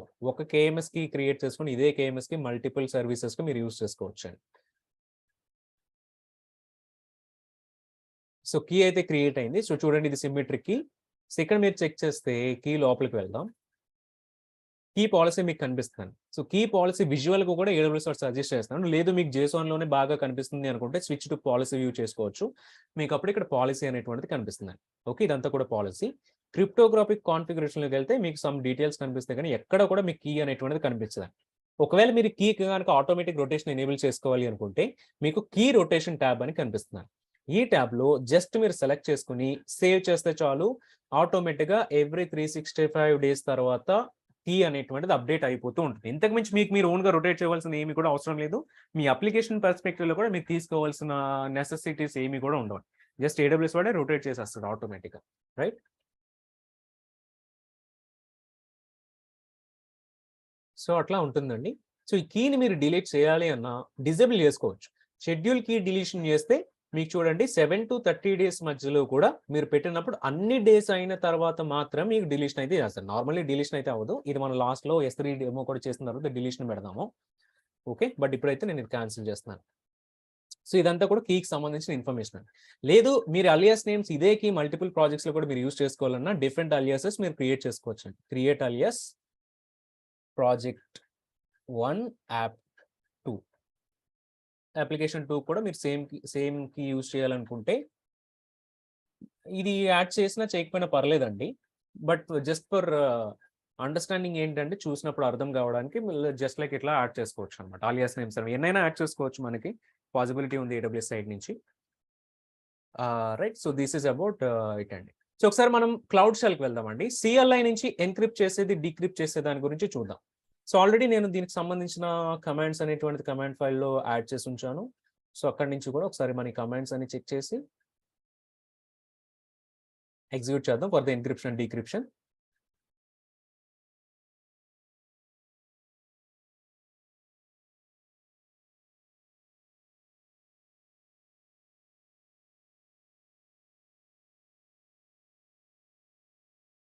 Yeah! So మనం ఏం చేస్తామంటేనండి first some టెక్స్ట్‌ని ఒక ఫైల్‌లో store చేస్తామండి. file.txt అనేటువంటి దాంట్లో ఇప్పుడు ఈ command అంతా కూడా మనం తీసుకొని ఇక్కడ ఏం చేద్దామంటే జస్ట్ ఇక్కడే స్టోర్ చేద్దాం CLIలో. సో ఈకో అనేటువంటిది ఏం చేస్తానంటేనండి మీకు డేటా ప్రింట్ చేస్తదండి. For example echo Amazon web services అనేటువంటిది యాడ్ చేద్దాం. సో ఈకో అనేటువంటిది ఏంటి అనంటే మీకు డేటాని సేమ్ ప్రింట్ చేస్తది. ఏదైతే మీరు స్ట్రింగ్స్‌లో ఇస్తారో అది మీకు ప్రింట్ అవుతదండి. మనం ఏం చేస్తామంటే ఇప్పుడు ఈకో అనేటువంటి దాన్ని ఒక ఫైల్‌లో స్టోర్ చేయడానికి ఇక్కడ మనం file1.txt అనేటువంటిది యాడ్ చేద్దామండి. Are yeah! సో ఇక్కడ file.txt ఉంది కదా! సో file.txtలో సేమ్ ఫైల్ నేమ్‌తో మనం స్టోర్ చేద్దామండి. So file.txt. ఇప్పుడు ఏమవుతుందంటే మీరు ls చేశారనుకోండి, మీకు file.txt అనేటువంటిది మీకు ఇక్కడే కనిపిస్తుందండి. సో నాకు ప్రీవియస్‌గా యాడ్ చేసిన ఫైల్స్ కూడా కనిపిస్తున్నాయి. ఐ థింక్ వేరే డెమోస్ చేసినప్పుడు. సో రిమూవ్ డీక్రిప్టెడ్ అవి రిమూవ్ చేసేస్తాను 1 minute. So remove encrypted files fine. So ఇప్పుడు ls చేస్తే ఒకటే ఫైల్ కనిపిస్తది file.txt అండి. సో ఈ ఫైల్‌లో ఏముంది అనేటువంటి చెక్ చేయాలంటే క్యాట్ అనేటువంటి కమాండ్ యూజ్ చేస్తారండి. క్యాట్ file.txt చెక్ చేస్తే ఫైల్‌లో ఉన్నదంతా కూడా మీకు ప్రింట్ అవుతుంది. అమెజాన్ వెబ్ సర్వీసెస్ అనేటువంటిది ఇక్కడ మీకు కనిపిస్తుంది file.txt. సో ఇప్పుడు దీన్ని యూజింగ్ CLI గాని, ఇప్పుడు మనం ఓన్‌గా కస్టమ్‌గా మనం ఎన్క్రిప్షన్ చేస్తున్నాం కాబట్టి దీనికి 4 KB ఆఫ్ లిమిట్ అనేటువంటిది వస్తదండి. ఇదే సర్వీస్ దానికి అదే ఎన్క్రిప్షన్ చేస్తుందనుకోండి, అక్కడ మీకు లిమిటేషన్ అనేటువంటిది ఉండదు. సో ఎన్క్రిప్షన్ చేసేదానికి మనకు ఉన్నటువంటి కమాండ్ ఏంటంటే AWS సర్వీస్‌లో KMS అనేటువంటి సర్వీస్, KMS కింద ఎన్క్రిప్ట్ అనేటువంటిది ఉందండి. ఎన్క్రిప్షన్ చేసేటప్పుడు మీకు చూడండి కీ ఐడీ వస్తుంది. కీ ఐడీస్‌లో మీరు ఏ కీ ఐడీ యూజ్ చేస్తున్నారో ఆ కీ ఐడీ కానీ, ఆ కీకి సంబంధించిన అలియాస్ కానీ మీరు యాడ్ చేయొచ్చనమాట. దెన్ ప్లెయిన్ టెక్స్ట్ అంటే మీ ఫైల్ అండి. ఏదైతే ఫైల్ మీరు ఎర్లియర్ స్టోర్ చేస్తారో ఆ ఫైల్‌కి సంబంధించిన ఇన్ఫర్మేషన్. దెన్ ఈ వచ్చేటువంటి అవుట్‌పుట్ ఏదైతే ఉందో, ఈ అవుట్‌పుట్ మీకు ఎక్కడ స్టోర్ అవ్వాలి. సో ఫైనల్లీ అవుట్‌పుట్ అంతా కూడా ఎక్కడ స్టోర్ చేస్తామని అంటేనండి ఎన్క్రిప్టెడ్ file.txt అనేటువంటి ఫైల్‌లో మనం స్టోర్ చేస్తాం. సేమ్ ఒకసారి ఈ కమాండ్ అంతా కాపీ చేసుకోండి. సో కమాండ్ అంతా కాపీ చేసుకొని ఇక్కడ మీకు ఈ అలియాస్ ప్లేస్‌లో మీరేం అలియాస్ ఇచ్చారనేటువంటిది ఇక్కడ మీరు చేంజ్ చేసుకోండి. లేదు అలియాస్ తీసేసి మీరు డైరెక్ట్‌గా కీ ఐడీ ఇచ్చినా మీకు వర్క్ అవుతదండి. మనం ఏమి ఇచ్చామండి project1/app1 సో ఇచ్చాము. దెన్ ఇక్కడ file1.txt ఎందుకంటే file.txt అనేటువంటిది ఇక్కడ సేవ్ చేసాం కాబట్టి వచ్చేటువంటి అవుట్‌పుట్ వచ్చేసి encrypted.file.txtలో సేవ్ అవుతుంది. So click on enter. So file save అయింది. ls చేయండి. సో ఇప్పుడు మీకు 2 ఫైల్స్ కనిపిస్తున్నాయి. సో 2 ఫైల్స్‌లో ఎన్క్రిప్టెడ్ file.txt కూడా కనిపిస్తుంది. cat encrypted file.txt. సో చూస్తే మీకు ఇన్ఫర్మేషన్ చూడండి అసలు ఎట్లా కనిపిస్తుందో.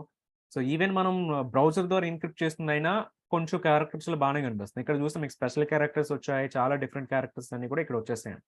సో ఇట్లా ఏమవుతుందంటే ఎన్క్రిప్షన్ చేసిన టెక్స్ట్ అంతా కూడా సేమ్ ఇట్లానే స్టోర్, ఈవెన్ S3లో స్టోర్ చేసిన డేటా కూడా ఇట్లానే ఉంటుంది. సో అయితే మాది మనం చెక్ చేయలేము అనుకోండి ఆ స్టోర్ చేసిన డేటా వచ్చేసి. సో ఇప్పుడు దీన్ని డీక్రిప్ట్ చేయాలి అనుకుంటే మీకు AWSలో KMSలో డీక్రిప్ట్ అనేటువంటి కమాండ్ ఉంది. ఇక్కడ ఏం పాస్ చేస్తారంటే సైఫర్ టెక్స్ట్ని ఇన్పుట్ కింద పాస్ చేస్తున్నారు. సో ఎన్క్రిప్టెడ్ ఫైల్ డాట్ టీఎక్స్టీని పాస్ చేస్తున్నారు. అవుట్పుట్ వచ్చేసి మీరు ఏం చేస్తున్నారంటే ప్లెయిన్ టెక్స్ట్ ఫార్మాట్ లో డీక్రిప్టెడ్ ఫైల్ అనేటువంటి ఫైల్ తీసుకురావడానికి ట్రై చేస్తారు. ఇక్కడ మీరు ఈ కమాండ్ లో గమనిస్తే ఇక్కడ డీక్రిప్ట్ చేయడానికి ఎక్కడ కూడా మీరు కీకి సంబంధించిన ఇన్ఫర్మేషన్ యాడ్ చేయట్లేదండి. కీ ఐడి కానీ కీ అలియాస్ కానీ ఎక్కడ యాడ్ చేయట్లేదు. మరి ఎక్కడ ఉంటుంది అని అంటే ఎన్క్రిప్ట్ చేసిన దాంట్లోనే AWS వాడు ఆ కీకి సంబంధించిన ఇన్ఫర్మేషన్ స్టోర్ చేసుకుంటాడు. సో కాబట్టి మీరు డైరెక్ట్ గా డీక్రిప్ట్ అనేటువంటిది ఇచ్చేసినా AWS వాడు అది ఏ కీతో ఎన్క్రిప్ట్ అయ్యింది అనేటువంటిది ఐడెంటిఫై చేసుకొని ఆ కీ తోటి డీక్రిప్షన్ చేస్తాడండి. సో చూస్తే ఫైల్ మనకు డీక్రిప్షన్ జరుగుతుంది. So this is symmetric encryption. So ఎందుకంటే మనం సింగిల్ కీతో ఎన్క్రిప్షన్ డీక్రిప్షన్ చేస్తున్నాం. సో LS చేస్తే మీకు ఇప్పుడు డీక్రిప్టెడ్ ఫైల్ డాట్ టీఎక్స్టీ కూడా కనిపిస్తుంది. ఓకే, సో ఇక్కడ cat decrypted file dot TXT చేద్దాం. సో చూస్తే అమెజాన్ వెబ్ సర్వీసెస్ అనేటివి మనకు డైరెక్ట్ గా కూడా కనిపించింది. సో ఇట్లా encryption and decryption using CLI ద్వారా చేసుకోవచ్చు, కస్టమ్ గా మనకి కావాలి అనుకుంటే, అండ్ ప్రోగ్రామాటిక్ గా చేసుకోవచ్చు అండి, ఎట్లానైనా చేసుకోవచ్చు. సో ఇది మనకి KMS ఎన్క్రిప్షన్ అండ్ డీక్రిప్షన్ గురించి. అండ్ ఒకసారి కీని కూడా మనం డిలీషన్ షెడ్యూల్ చేద్దాం. షెడ్యూల్ చేసే బదులు S3లో కూడా ఎన్క్రిప్షన్ అనేటువంటిది ఎట్లా జరుగుతుంది అనేటువంటిది ఒకసారి చెక్ చేద్దాం. సో ఎనీ క్వశ్చన్స్ అండి ఇక్కడ?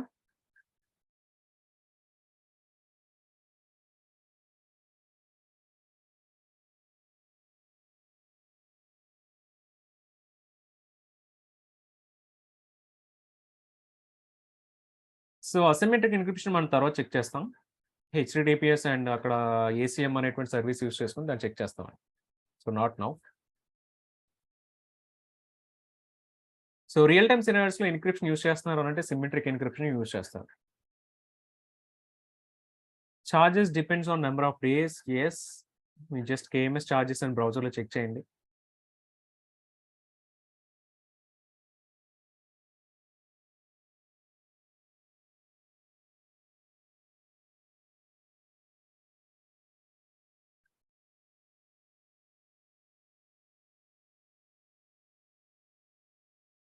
సో మంత్లీ కాస్ట్ వచ్చేసి ఒక్కొక్క KMS కేక్ కూడా $1 ఛార్జ్ ఉంటుందండి. So that's the limitation, that's the charge.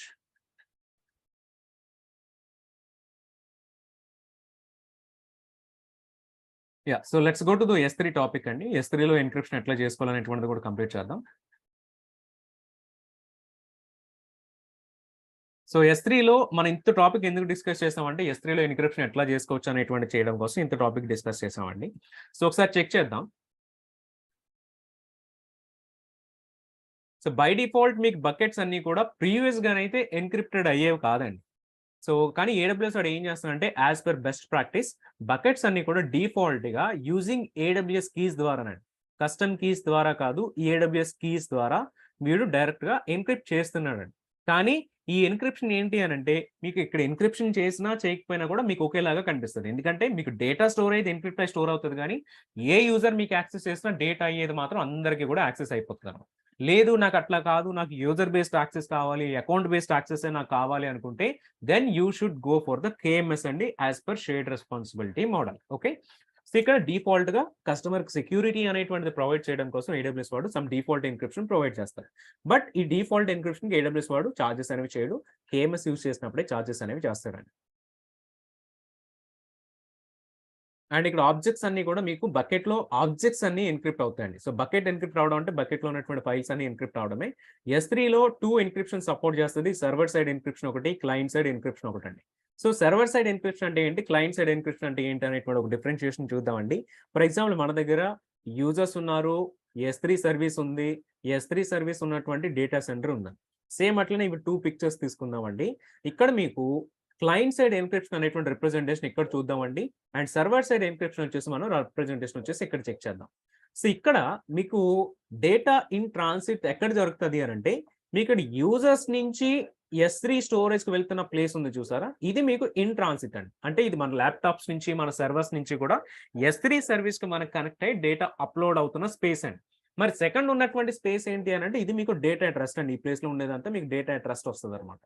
So ఇక్కడ చెక్ చేస్తానండి క్లయింట్ సైడ్ ఎన్క్రిప్షన్ లో యూజర్స్ ఫైల్ అప్లోడ్ చేసేటప్పుడే మీకు ఫైల్స్ అనేవి ఎన్క్రిప్ట్ చేసి సెండ్ చేస్తారండి. సో కాబట్టి ఫైల్లో ఇన్ఫర్మేషన్ ఏముంది లేకపోతే ఏం కంటెంట్ ఉంది అనేటువంటిది మీకు యూజర్స్ నుంచి S3కి వెళ్ళే మధ్యలో కూడా తెలియదు, S3 నుంచి డేటా సెంటర్లో స్టోర్ అయ్యేది కూడా మనకు తెలియదండి.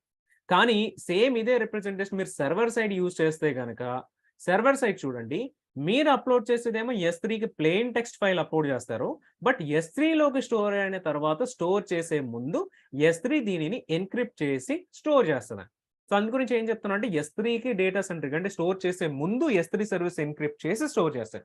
That is the difference between server side encryption and client side encryption అని. సో క్లయింట్ సైడ్ ఎన్క్రిప్షన్ అంటే మీరు అప్లోడ్ చేసే ఫైల్నే ఎన్క్రిప్ట్ చేసేస్తారు. ఎందుకంటే ఇది క్లయింట్ సైడ్ అని చెప్తున్నాం. మనం అప్లోడ్ చేసేదాన్ని ఎన్క్రిప్ట్ చేసేసి అప్లోడ్ చేస్తామండి ఇక్కడ. బట్ సర్వర్ సైడ్ ఎన్క్రిప్షన్ ఏంటంటే మనం అప్లోడ్ చేయకుండా ఎన్క్రిప్ట్ చేస్తాము. వన్స్ S3కి వెళ్ళిన తర్వాత S3 ఎన్క్రిప్ట్ చేసి స్టోర్ చేస్తుంది. So that is the main difference అనమాట ఇక్కడ. సో S3 ఎన్క్రిప్షన్ లో మీకు చెక్ చేస్తే ఇక్కడ మీకు 3 డిఫరెంట్ టైప్స్ ఆఫ్ ఎన్క్రిప్షన్ ఉందండి. ఒకటి SSC, SSC S3, SSC KMS అండి. SSC అంటే server side encryption with customer provided keys అండి. Server side encryption with S3 managed keys. Server side encryption with KMS keys అండి. SSC KMS అంటే ఇక్కడ మీకు KMS అనేటువంటి యూజ్ చేయొచ్చు. SSC S3 అనేటువంటి డిఫాల్ట్ గా కూడా ఎనేబుల్ అయ్యేటువంటి ఎన్క్రిప్షన్ అండి. SSC కస్టమర్ ప్రొవైడెడ్ కీస్ అంటే ఇది మీకు యూజర్ ఫైల్ అప్లోడ్ చేసేటప్పుడు ఏ కీ తోటి ఎన్క్రిప్ట్ చేయాలి అనేటువంటిది కూడా పాస్ చేస్తారండి. సో వాళ్ళు పంపించేటువంటి కీతోనే ఎన్క్రిప్షన్ అనేటువంటి జరుగుతూ ఉంటుంది అనమాట ఇక్కడ. సో ఇట్లా ఉంటుంది. ఒకసారి దీనికి డిఫరెన్షియేషన్ చూద్దామండి, ఎగ్జాక్ట్ గా ఏం డిఫరెన్సెస్ ఉంటుంది అనేటువంటిది. SSC లో చెక్ చేస్తే కస్టమర్ ప్రొవైడెడ్ కీస్ లో ఇక్కడ మీరు యూజరే కీస్ అన్ని కూడా మేనేజ్ చేస్తారండి. సో కస్టమర్ ప్రొవైడెడ్ కీస్ కాబట్టి కస్టమరే కీని క్రియేట్ చేసుకోవడం, కస్టమరే కీని మేనేజ్ చేసుకోవడం ఇవన్నీ కూడా ఉంటుంది. కానీ కస్టమర్ ఫైల్ అప్లోడ్ చేసేటప్పుడు ఏం చేస్తారంటే వీళ్ళ దగ్గర ఉన్నటువంటి కీని S3కి పాస్ చేస్తారండి అలాంగ్ విత్ ద ఫైల్ అనమాట. సో S3 ఏం చేస్తుందంటే ఫైల్ ఎన్క్రిప్ట్ చేసేది S3 మేనేజ్ చేస్తుంది అనమాట అండి. అట్లా మనకి ఫైల్ అనేటువంటి ఇక్కడ మీకు C లో స్టోర్ అవుతుంది. SSC S3లో చెక్ చేస్తే మీకు ఇక్కడ both key management then encryption and decryption management మొత్తం కూడా S3నే చెక్ చేస్తుంది. యూజర్ జస్ట్ ఫైల్స్ అప్లోడ్ చేస్తూ డౌన్లోడ్ చేసుకుంటారు అంతేనండి. ఇదే మీరు SSC KMS చెక్ చేశారనుకోండి, KMS లో ఏంటి అని అంటే మీకు S3 వచ్చేసి ఎన్క్రిప్షన్ మేనేజ్ చేస్తుంది, హ్యాండిల్ చేస్తుంది. బట్ కీని స్టోర్ చేసేది, కీని హ్యాండిల్ చేసేది ఎవరంటే కీ మేనేజ్మెంట్ సర్వీస్ హ్యాండిల్ చేస్తుంది. అవి మనకి ఎగ్జాక్ట్ కూడా ఈ మూడింటి మధ్య కూడా మెయిన్ డిఫరెన్సెస్ అండి. ఒకసారి వీటిపైన డెమో చేద్దాం. డెమో వచ్చేసి S3లో ఎన్క్రిప్షన్ ఎనేబుల్ చేద్దామండి. డిఫరెంట్ ఫైల్స్ ని మనం అప్లోడ్ చేద్దాం.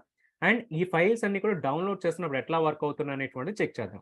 ఇక్కడ మీరు KMS యూజ్ చేస్తున్నప్పుడు ఏంటంటేనండి, KMS లో ఉన్నటువంటి అడ్వాంటేజ్ మనకి ఈ KMS తో ఎవరు ఎన్క్రిప్షన్ చేస్తున్నారు, ఎవరు డీక్రిప్షన్ చేస్తున్నారు అనేటువంటిది కూడా మనం క్లౌడ్ ట్రైలో ఐడెంటిఫై చేయొచ్చండి. అండ్ క్లౌడ్ ట్రైల్ ఐడెంటిఫై చేయడం కాదు, వీటిని బేస్ చేసుకుని కూడా IAM పర్మిషన్స్ మనం పెట్టొచ్చండి. సో ఎప్పుడైతే మీరు ఒక ఫైల్ని KMS ద్వారా ఎన్క్రిప్షన్ చేస్తారో ఈ డీక్రిప్ట్ చేయాలి అని అంటే KMS కి ఆ పర్టికులర్ యూజర్ కూడా పర్మిషన్ ఉండాలండి. అప్పుడే వీడు వెళ్ళి ఫైల్ని డీక్రిప్ట్ చేయగలుగుతాడు తప్ప మీరు KMS పర్మిషన్ ఇవ్వలేదు అంటే వాడు డీక్రిప్ట్ చేయలేడండి. సో అట్లా కూడా మనకు రెస్ట్రిక్షన్ అనేటువంటిది ఉంటుంది. సో అందు గురించే KMS తోటి ఎన్క్రిప్ట్ అయిన బకెట్ సెకండ్ AWS అకౌంట్కి మీరు షేర్ చేయాలి అనుకుంటే KMS పర్మిషన్స్ కూడా వాడికి షేర్ చేయాలండి. అప్పుడే యాక్సెస్ అనేటువంటిది వస్తుంది, లేదంటే వాడు యాక్సెస్ చేయాలి. సేమ్ అదే సినారియోస్ మనం ఇక్కడ కూడా చెక్ చేద్దామండి.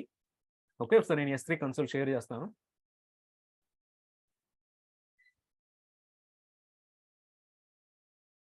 Is the case part of EC2 instance launch?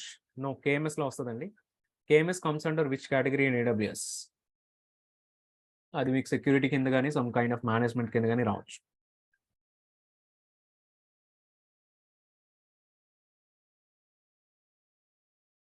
So ఒకసారి ఫస్ట్ SSC కస్టమర్ చూద్దామండి.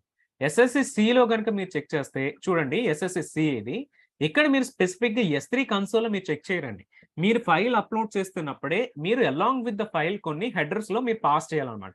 ఇక్కడ మీరు ఏ ఆల్గోరిథం యూజ్ చేయాలనుకుంటున్నారు, AES-256 ఏ కీని మీరు అప్లోడ్ చేయాలని మీ దగ్గర ఉన్నటువంటి కీ అంతా కూడా 256 బిట్టా వేరే బిట్టా ఇవన్నీ కూడా మీరు ఇక్కడ అప్లోడ్ చేస్తారు. సో ఇవన్నీ కూడా మీరు ఫైల్ అప్లోడ్ చేసేటప్పుడే పాస్ చేస్తారు ఫర్ SSC అనమాట. SSC మనం S3 కన్సోల్ లో చూడలేము, బట్ ఫైల్ అప్లోడ్ చేస్తున్నప్పుడు మీరు ఏం చేస్తారంటే ఈ హెడర్స్ అన్ని పాస్ చేసినప్పుడు మీరు ఏదైతే కీ తోటి మీరు ఫైల్ అప్లోడ్ చేస్తారో ఆ కీస్ తోటి మాత్రమే AWS వాడు ఎన్క్రిప్షన్ అనేటువంటి చేస్తాడు. This is for the SSC customer and server side encryption with customer provided key. Customer provided key కాబట్టి ఎవ్రీ ఫైల్ అప్లోడ్ చేస్తున్నప్పుడు కస్టమరే కీ ప్రొవైడ్ చేస్తాడు. So that is one thing అండి.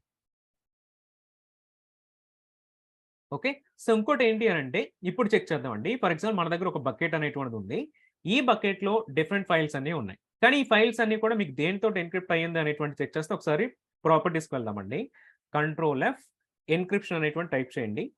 సో ఇక్కడ చెక్ చేస్తే మీకు డిఫాల్ట్ ఎన్‌క్రిప్షన్ ఉందండి. So default encryption every AWS బకెట్‌కి కూడా మీకు using the SSC S3 keys అండి. S3 మేనేజ్డ్ కీస్ తోటి బై డిఫాల్ట్ మీకు ఎన్‌క్రిప్ట్ అవుతది. ఎందుకంటే ఏడబ్ల్యూఎస్ వాడి రెస్పాన్సిబిలిటీ ప్రకారం మినిమమ్‌గా ఎన్‌క్రిప్షన్ అయితే చేస్తున్నాడు. బట్ ఈ ఎన్‌క్రిప్షన్ వాడు చేస్తున్నాడు కాబట్టి ఈ కీస్ పైన మీకు ఎటువంటి యాక్సెస్ కూడా ఉండదండి. ఈ ఎస్ఎస్సిలో వాడు ఏ కీ యూజ్ చేస్తున్నాడు, S3 కీలో ఆ కీకి మనం పర్మిషన్స్ యాడ్ చేయొచ్చా, పర్మిషన్స్ రిమూవ్ చేయొచ్చా, అటువంటిది ఏమి కూడా మనకు ఉండదండి. జస్ట్ డేటా ఎన్‌క్రిప్ట్ అవుతది అంతే. కానీ మీరు ఆ కీ పైన మీకు కంట్రోల్ కావాలి అనుకుంటే then you have to go for the KMS keys అన్నమాట. కేఎంఎస్‌లో మాత్రమే కేఎంఎస్ పాలిసీస్ యాడ్ చేసుకోవచ్చండి. దాని ద్వారా ఆ కీ ఎవరు యూజ్ చేసుకోవచ్చు అన్నటువంటి రిస్ట్రిక్షన్ కూడా మీరు యాడ్ చేయొచ్చండి. సో బై డిఫాల్ట్ మీకు డిఫాల్ట్ ఎన్‌క్రిప్షన్ అయితే ఎనేబుల్ అయ్యి ఉంటుందండి. సో ఇది default encryption.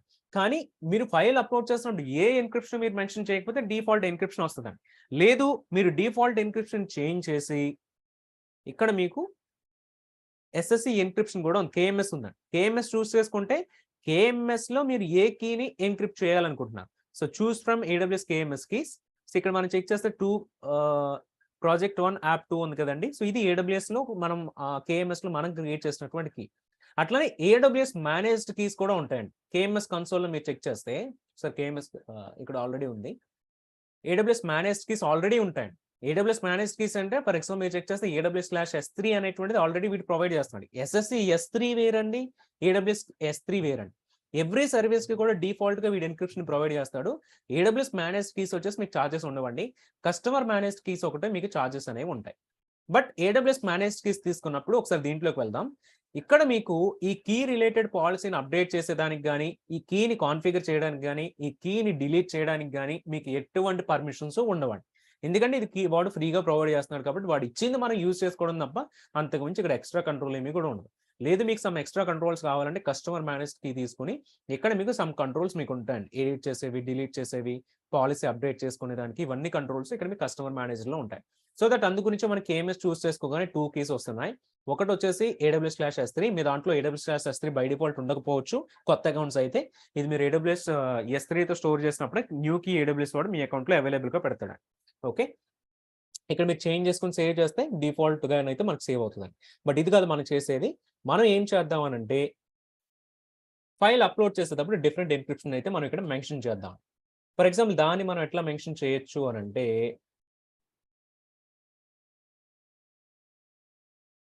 Different PPT files మనం అప్‌లోడ్ చేద్దాం అండి. For example click on upload, add files. ఇక్కడ చూస్తే మనకి పీపీటీ అనేటువంటి ఫైల్ ఉంది. ఈ ఫైల్‌ని అప్‌లోడ్ చేద్దామండి. సో ppt.pdf అప్‌లోడ్ చేస్తున్నప్పుడు కిందకొస్తే మీకు ప్రాపర్టీస్ కనిపిస్తాయి. ప్రాపర్టీస్‌లో మీకు ఎన్‌క్రిప్షన్ కనిపిస్తది. సో ఎన్‌క్రిప్షన్‌లో వచ్చేసి do not specify an encryption key so that default encryption అయితే అప్లై అవుతది. సో దీంతోనే మనం సెట్టింగ్ అయితే చేద్దామండి. So click on upload. File అయితే అప్‌లోడ్ అయింది. ఓకే. ఫైన్ బానే ఉంది. సో దెన్ ఇప్పుడు సెకండ్ ఫైల్ అప్‌లోడ్ చేద్దామండి. Add files. ppt1 అప్‌లోడ్ చేద్దాం. Properties. Specify an encryption key. So ఇక్కడ వచ్చేసి ఓవర్‌రైడ్ ద ఓకే. ఇది వచ్చేసి S3 తోటి కూడా ఎన్‌క్రిప్షన్ చేద్దాం. Click on upload. First one వచ్చేసి అసలు ఎన్‌క్రిప్షన్ లేకుండా. సెకండ్ వన్ వచ్చేసి SSC S3 కీ తోటి అప్‌లోడ్ చేసామండి. సో ppt1 అనేటువంటిది. థర్డ్ ఫైల్ కూడా అప్‌లోడ్ చేద్దాం. ppt2లో వచ్చేసి మళ్ళీ ప్రాపర్టీస్‌కి వెళ్ళండి. ప్రాపర్టీస్‌లో ఎన్‌క్రిప్షన్‌కి వెళ్దాం. Specify an encryption key. Override the bucket settings for default encryption. ఇక్కడ మీరు ఏం చేస్తారంటే SSC KMS చూస్ చేసుకోండి. ఇక్కడ KMS‌లో వచ్చేసి choose keys from AWS KMS keys. మీరు సెపరేట్‌గా క్రియేట్ చేసినటువంటి కీని సెలెక్ట్ చేసుకోండి. Project 1 app 1. Okay. So click on upload. So ఇప్పుడు మీకు కీస్ అయితే డిఫరెంట్ ఫైల్స్ అయితే వచ్చినాయండి. ఒకసారి 3 డిఫరెంట్ ఫైల్స్‌ని కూడా మనం ఒకసారి ఓపెన్ చేసేదానికి ట్రై చేద్దాం. ppt1 open. Okay. No doubt డైరెక్ట్‌గా వచ్చేస్తుంది. ppt-1 open. ఇది కూడా ఫైల్ వస్తుందండి ప్రాబ్లమ్ లేకుండా. ppt-2 ఇది కూడా ఫైల్ ప్రాబ్లమ్ లేకుండా వస్తుంది. ఎందుకని వస్తుంది అనంటే నేను ఇక్కడ రూట్ అకౌంట్‌లో ఉన్నానండి. ఇప్పుడు నేనేం చేస్తానంటే ఒక IAM యూజర్‌కి వెళ్దాం. For example admin user 1 account ID and ఒకసారి ఐఏఎం కన్సోల్లోకి వెళ్ళి ఒకసారి పాస్వర్డ్ రీజనరేట్ చేస్తాను ఫర్ ద ఐఏఎం యూజర్. ఎందుకంటే మనం కీ క్రియేట్ చేసేటప్పుడు ఐఏఎం యూజర్కి మాత్రమే పర్మిషన్ యాడ్ చేసాం కదండి.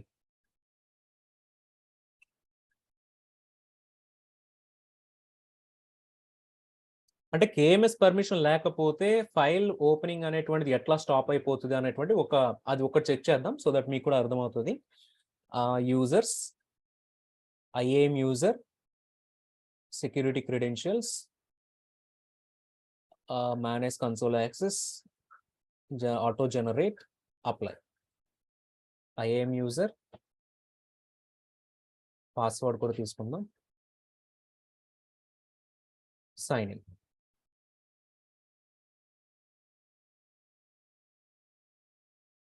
సో సేమ్ ఇదే యూఆర్ఎల్కి వెళ్దామండి. ఇక్కడ కూడా ఐ థింక్ యూజర్కి ఏం పర్మిషన్స్ లేవు. ఫస్ట్ ఇక్కడ పర్మిషన్స్ యాడ్ చేద్దామండి. S3 permissions, add permissions, attach policies, S3 full access పెట్టేద్దాము. S3 full access, click on next, click on add permissions. So ఇక్కడ S3 ఫుల్ యాక్సెస్ ఉందండి ఈ పర్టికులర్ యూజర్కి first thing. Okay, so S3 files access అవుతాయి ఎటువంటి problem లేకుండా. Second thing ఏంటంటే ఈ పర్టికులర్ కీలో కూడా నేనేం ప్రొవైడ్ చేశానండి, ఈ కీకి అడ్మిన్ కూడా ఈ పర్టికులర్ ఐఏఎం యూజర్ అనేటువంటి నేను ప్రొవైడ్ చేశాను అనమాట. సో ఒకసారి ఏం చేద్దాం అంటే యూజర్కి ఇక్కడికి వెళ్దాం. సో రీఫ్రెష్ చేద్దాం. ఇప్పుడే పర్మిషన్స్ ఇచ్చాం కాబట్టి ఆబ్జెక్ట్స్ అన్నీ వస్తాయండి.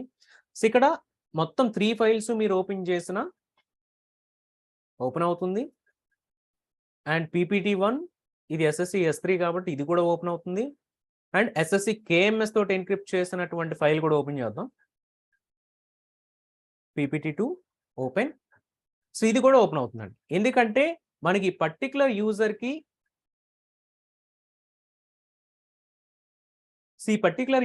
మనకి ఇక్కడ KMS లో ఈ కీ పర్మిషన్స్ ఇక్కడ యాడ్ చేసామండి. ఈ యూజర్ని మనం ఇక్కడి నుంచి రిమూవ్ చేసిన కీ అడ్మినిస్ట్రేటర్లో నుంచి రిమూవ్ చేసేద్దాం. అండ్ కీ యూజర్స్లో నుంచి కూడా రిమూవ్ చేసేస్తున్నానండి. సో ఓకే, యూజర్ రిమూవ్ అయిపోయాడు.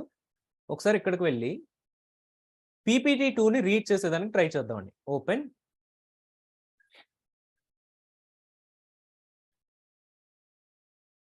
సో చూడండి, సో PPT2 ఫైల్ కనుక ఓపెన్ చేస్తే నాకు ఏమొస్తుందంటే the cipher text refers to a customer master key that does not exist or it is not allowed to access అండి. సో ఇట్లా ఏంటంటే మీకు KMS పర్మిషన్ రిమూవ్ చేస్తాం కాబట్టి KMS కీ పాలసీ నుంచి ఈ పర్టికులర్ యూజర్ ఈ ఫైల్ని మనం KMS తోటి ఎన్క్రిప్ట్ చేసాం కాబట్టి డీక్రిప్ట్ చేసేటప్పుడు ఆ కీని యూజ్ చేసేటువంటి పర్మిషన్ అయితే లేదనమాట. సో అట్లా ఏంటంటే మీరు ఎక్స్ప్లిసిట్గా KMS keys, customer created keys use చేసుకున్నప్పుడు మీరు స్పెసిఫిక్గా పర్మిషన్స్ అన్ని కూడా మీరు హ్యాండిల్ చేయొచ్చండి. బట్ ఇదే పర్టికులర్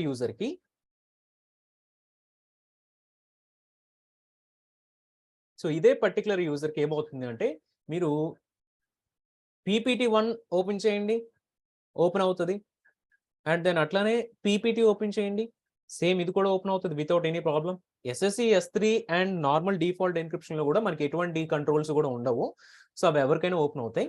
కానీ ఇక్కడ స్పెసిఫిక్గా వచ్చేసి మీకు ఈ పర్టికులర్ యూజర్కి సంబంధించిన ఇన్ఫర్మేషన్లో మాత్రం వాళ్ళకి లాగిన్ అయితే అవ్వదండి. సో అట్లా ఏం చేయొచ్చు అంటే మీరు డిఫరెంట్ కంట్రోల్స్ అన్ని కూడా యాడ్ చేసుకోవచ్చు అనమాట. So using the KMS encryption. Default encryption ఏంటంటే మీ ఫైల్స్ డేటా సెంటర్లో స్టోర్ అయినప్పుడు ఎన్క్రిప్ట్ అయ్యి స్టోర్ అవుతాయి. కానీ ఆ కీ ఎవరు యూజ్ చేయొచ్చు, ఆ ఎవరు ఎన్క్రిప్షన్ చేయొచ్చు అవన్నీ కూడా కంట్రోల్ చేసేదానికి మీకు ఉండదు. సో సేమ్ క్లౌడ్ ట్రైల్ కూడా వెళ్దామండి. క్లౌడ్ ట్రైల్లో కూడా మీకు ఈ KMS రిలేటెడ్ లాగింగ్ అంతా కూడా వస్తుంది అనమాట. మనకి ఇది ముంబై రీజన్ రిలేటెడ్ కీ కాబట్టి మీరు ముంబై రీజన్లో ఉన్నటువంటి ఈవెంట్ హిస్టరీలో మీరు చెక్ చేస్తే సో ఇక్కడ మీకు console login, put credentials, update layout, create session, ఇక్కడ చూడండి ఎనేబుల్ కీ రొటేషన్ ఎనేబుల్ చేసాం కాబట్టి ఇక్కడ కనిపిస్తుంది. కానీ ఇప్పుడు మనం ఏదైతే ఫైల్ డౌన్లోడ్ చేస్తున్నాం చూసారా, డౌన్లోడ్ చేస్తున్నప్పుడు S3 ఏం చేస్తుంది అంటేనండి బ్యాక్ ఎండ్ లో ఫైల్ని డీక్రిప్ట్ చేస్తుంది. డీక్రిప్ట్ చేసి మనకు ఒక కాల్ అనేటువంటిది ఇక్కడ క్లౌడ్ ట్రైల్ కనిపిస్తుంది. కానీ క్లౌడ్ ట్రైల్ వచ్చేసి మనకు ఒక 5 minutes డిలే ఉంటుంది కాబట్టి మనకి ఇక్కడ ఇమీడియట్ గా కనిపించకపోవచ్చు, ఒక 1-2 minutes లో అయితే ఇక్కడ కనిపిస్తుంది. ఒకసారి చెక్ చేద్దాం. చూడండి మన పుట్ కీ పాలసీ ఇప్పుడే మనం ఐఏఎం యూజర్ రిమూవ్ చేస్తాం కదండి. సో అందు గురించి పుట్ కీ పాలసీ అనేటువంటిది కూడా ఇక్కడ కనిపిస్తుంది అనమాట. సో పుట్ క్రెడెన్షియల్స్, సో చూద్దాం ఒక 1-2 minutes లో మనకి ఇక్కడ డీక్రిప్ట్ కాల్ కూడా కనిపిస్తుందండి. ఎందుకంటే ఫైల్ రీడ్ చేసినప్పుడు డీక్రిప్ట్ అనేటువంటిది వస్తుంది. బట్ నాకు పర్మిషన్ లేదు కాబట్టి ఐఏఎం యూజర్కి అది డిజేబుల్ అయినట్టు కూడా ఐ మీన్ డెనీ అయినట్టు కూడా మనకి ఇక్కడ కంట్రోల్ అయితే కనిపిస్తుంది. సో చూద్దాం. ఒకవేళ దీనిపై నేను క్వెరీస్ ఉంటే మీరు ఇక్కడైతే యాడ్ చేయండి. బట్ వన్స్ మీరు డెమో అంతా కంప్లీట్ చేసుకున్న తర్వాత కీలోకి వెళ్ళి కీని మీరు షెడ్యూల్ కీ డిలీషన్ చేసుకోవచ్చండి. సో ఇక్కడ మీరు మినిమమ్ తీసుకోండి 7 డేస్. సో 7 డేస్ తర్వాత డిలీట్ అయిపోతది. వన్స్ మీరు ఇక్కడ షెడ్యూల్ చేసిన తర్వాత మీకు చార్జెస్ ఉండవండి. సో ఎందుకంటే మనం డిలీట్ చేస్తామని చెప్తున్నా బట్ ఏడబ్ల్యూఎస్ వాడే ఉంచుతున్నాడు కాబట్టి వాడు ఈ 7 డేస్‌కి మీకు చార్జ్ వేయడండి. సో ఎప్పటి వరకైతే మీకు డిలీషన్ లేకుండా ఉంటదో అప్పటి వరకే చార్జ్ ఉంటుంది.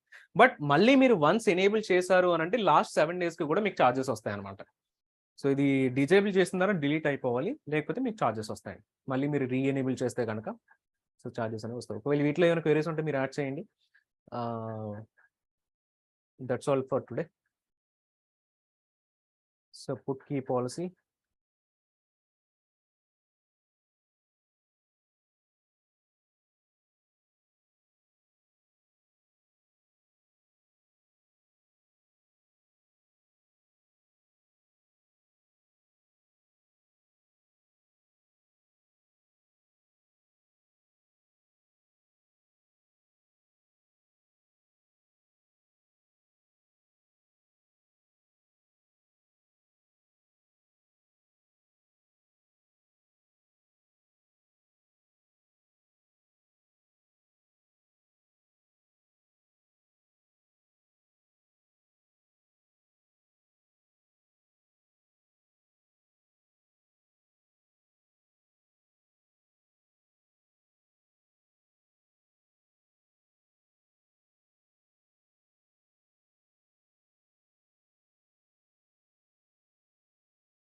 సో పుష్పక్ గారు మీరు డిఫాల్ట్‌గా ఎనేబుల్ చేసిన ఎన్క్రిప్షన్ వచ్చేసి మీరు ఫైల్ అప్‌లోడ్ చేస్తున్నప్పుడు ఎటువంటి ఎన్క్రిప్షన్ కూడా మీరు మెన్షన్ చేయకపోతే డిఫాల్ట్‌గా బకెట్ పైన అప్లై చేసిన ఎన్క్రిప్షనే అప్లై అవుతదండి.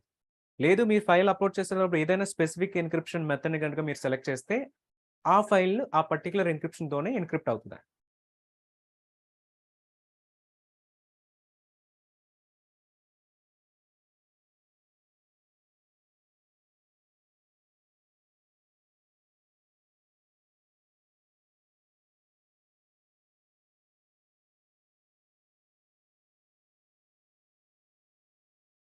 యెస్. మీరు స్పెసిఫిక్‌గా మెన్షన్ చేస్తే డిఫాల్ట్ వన్ ఓవర్ రైడ్ అయిపోతది. మీరు మెన్షన్ చేసిన కీతోనే ఎన్క్రిప్షన్ జరుగుతదండి.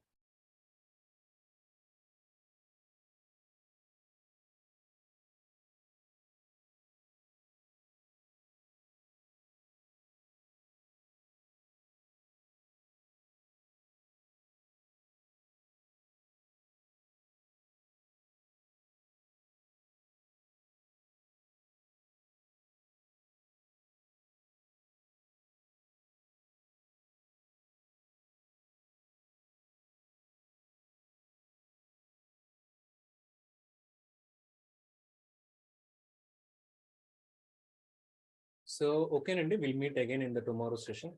Thank you.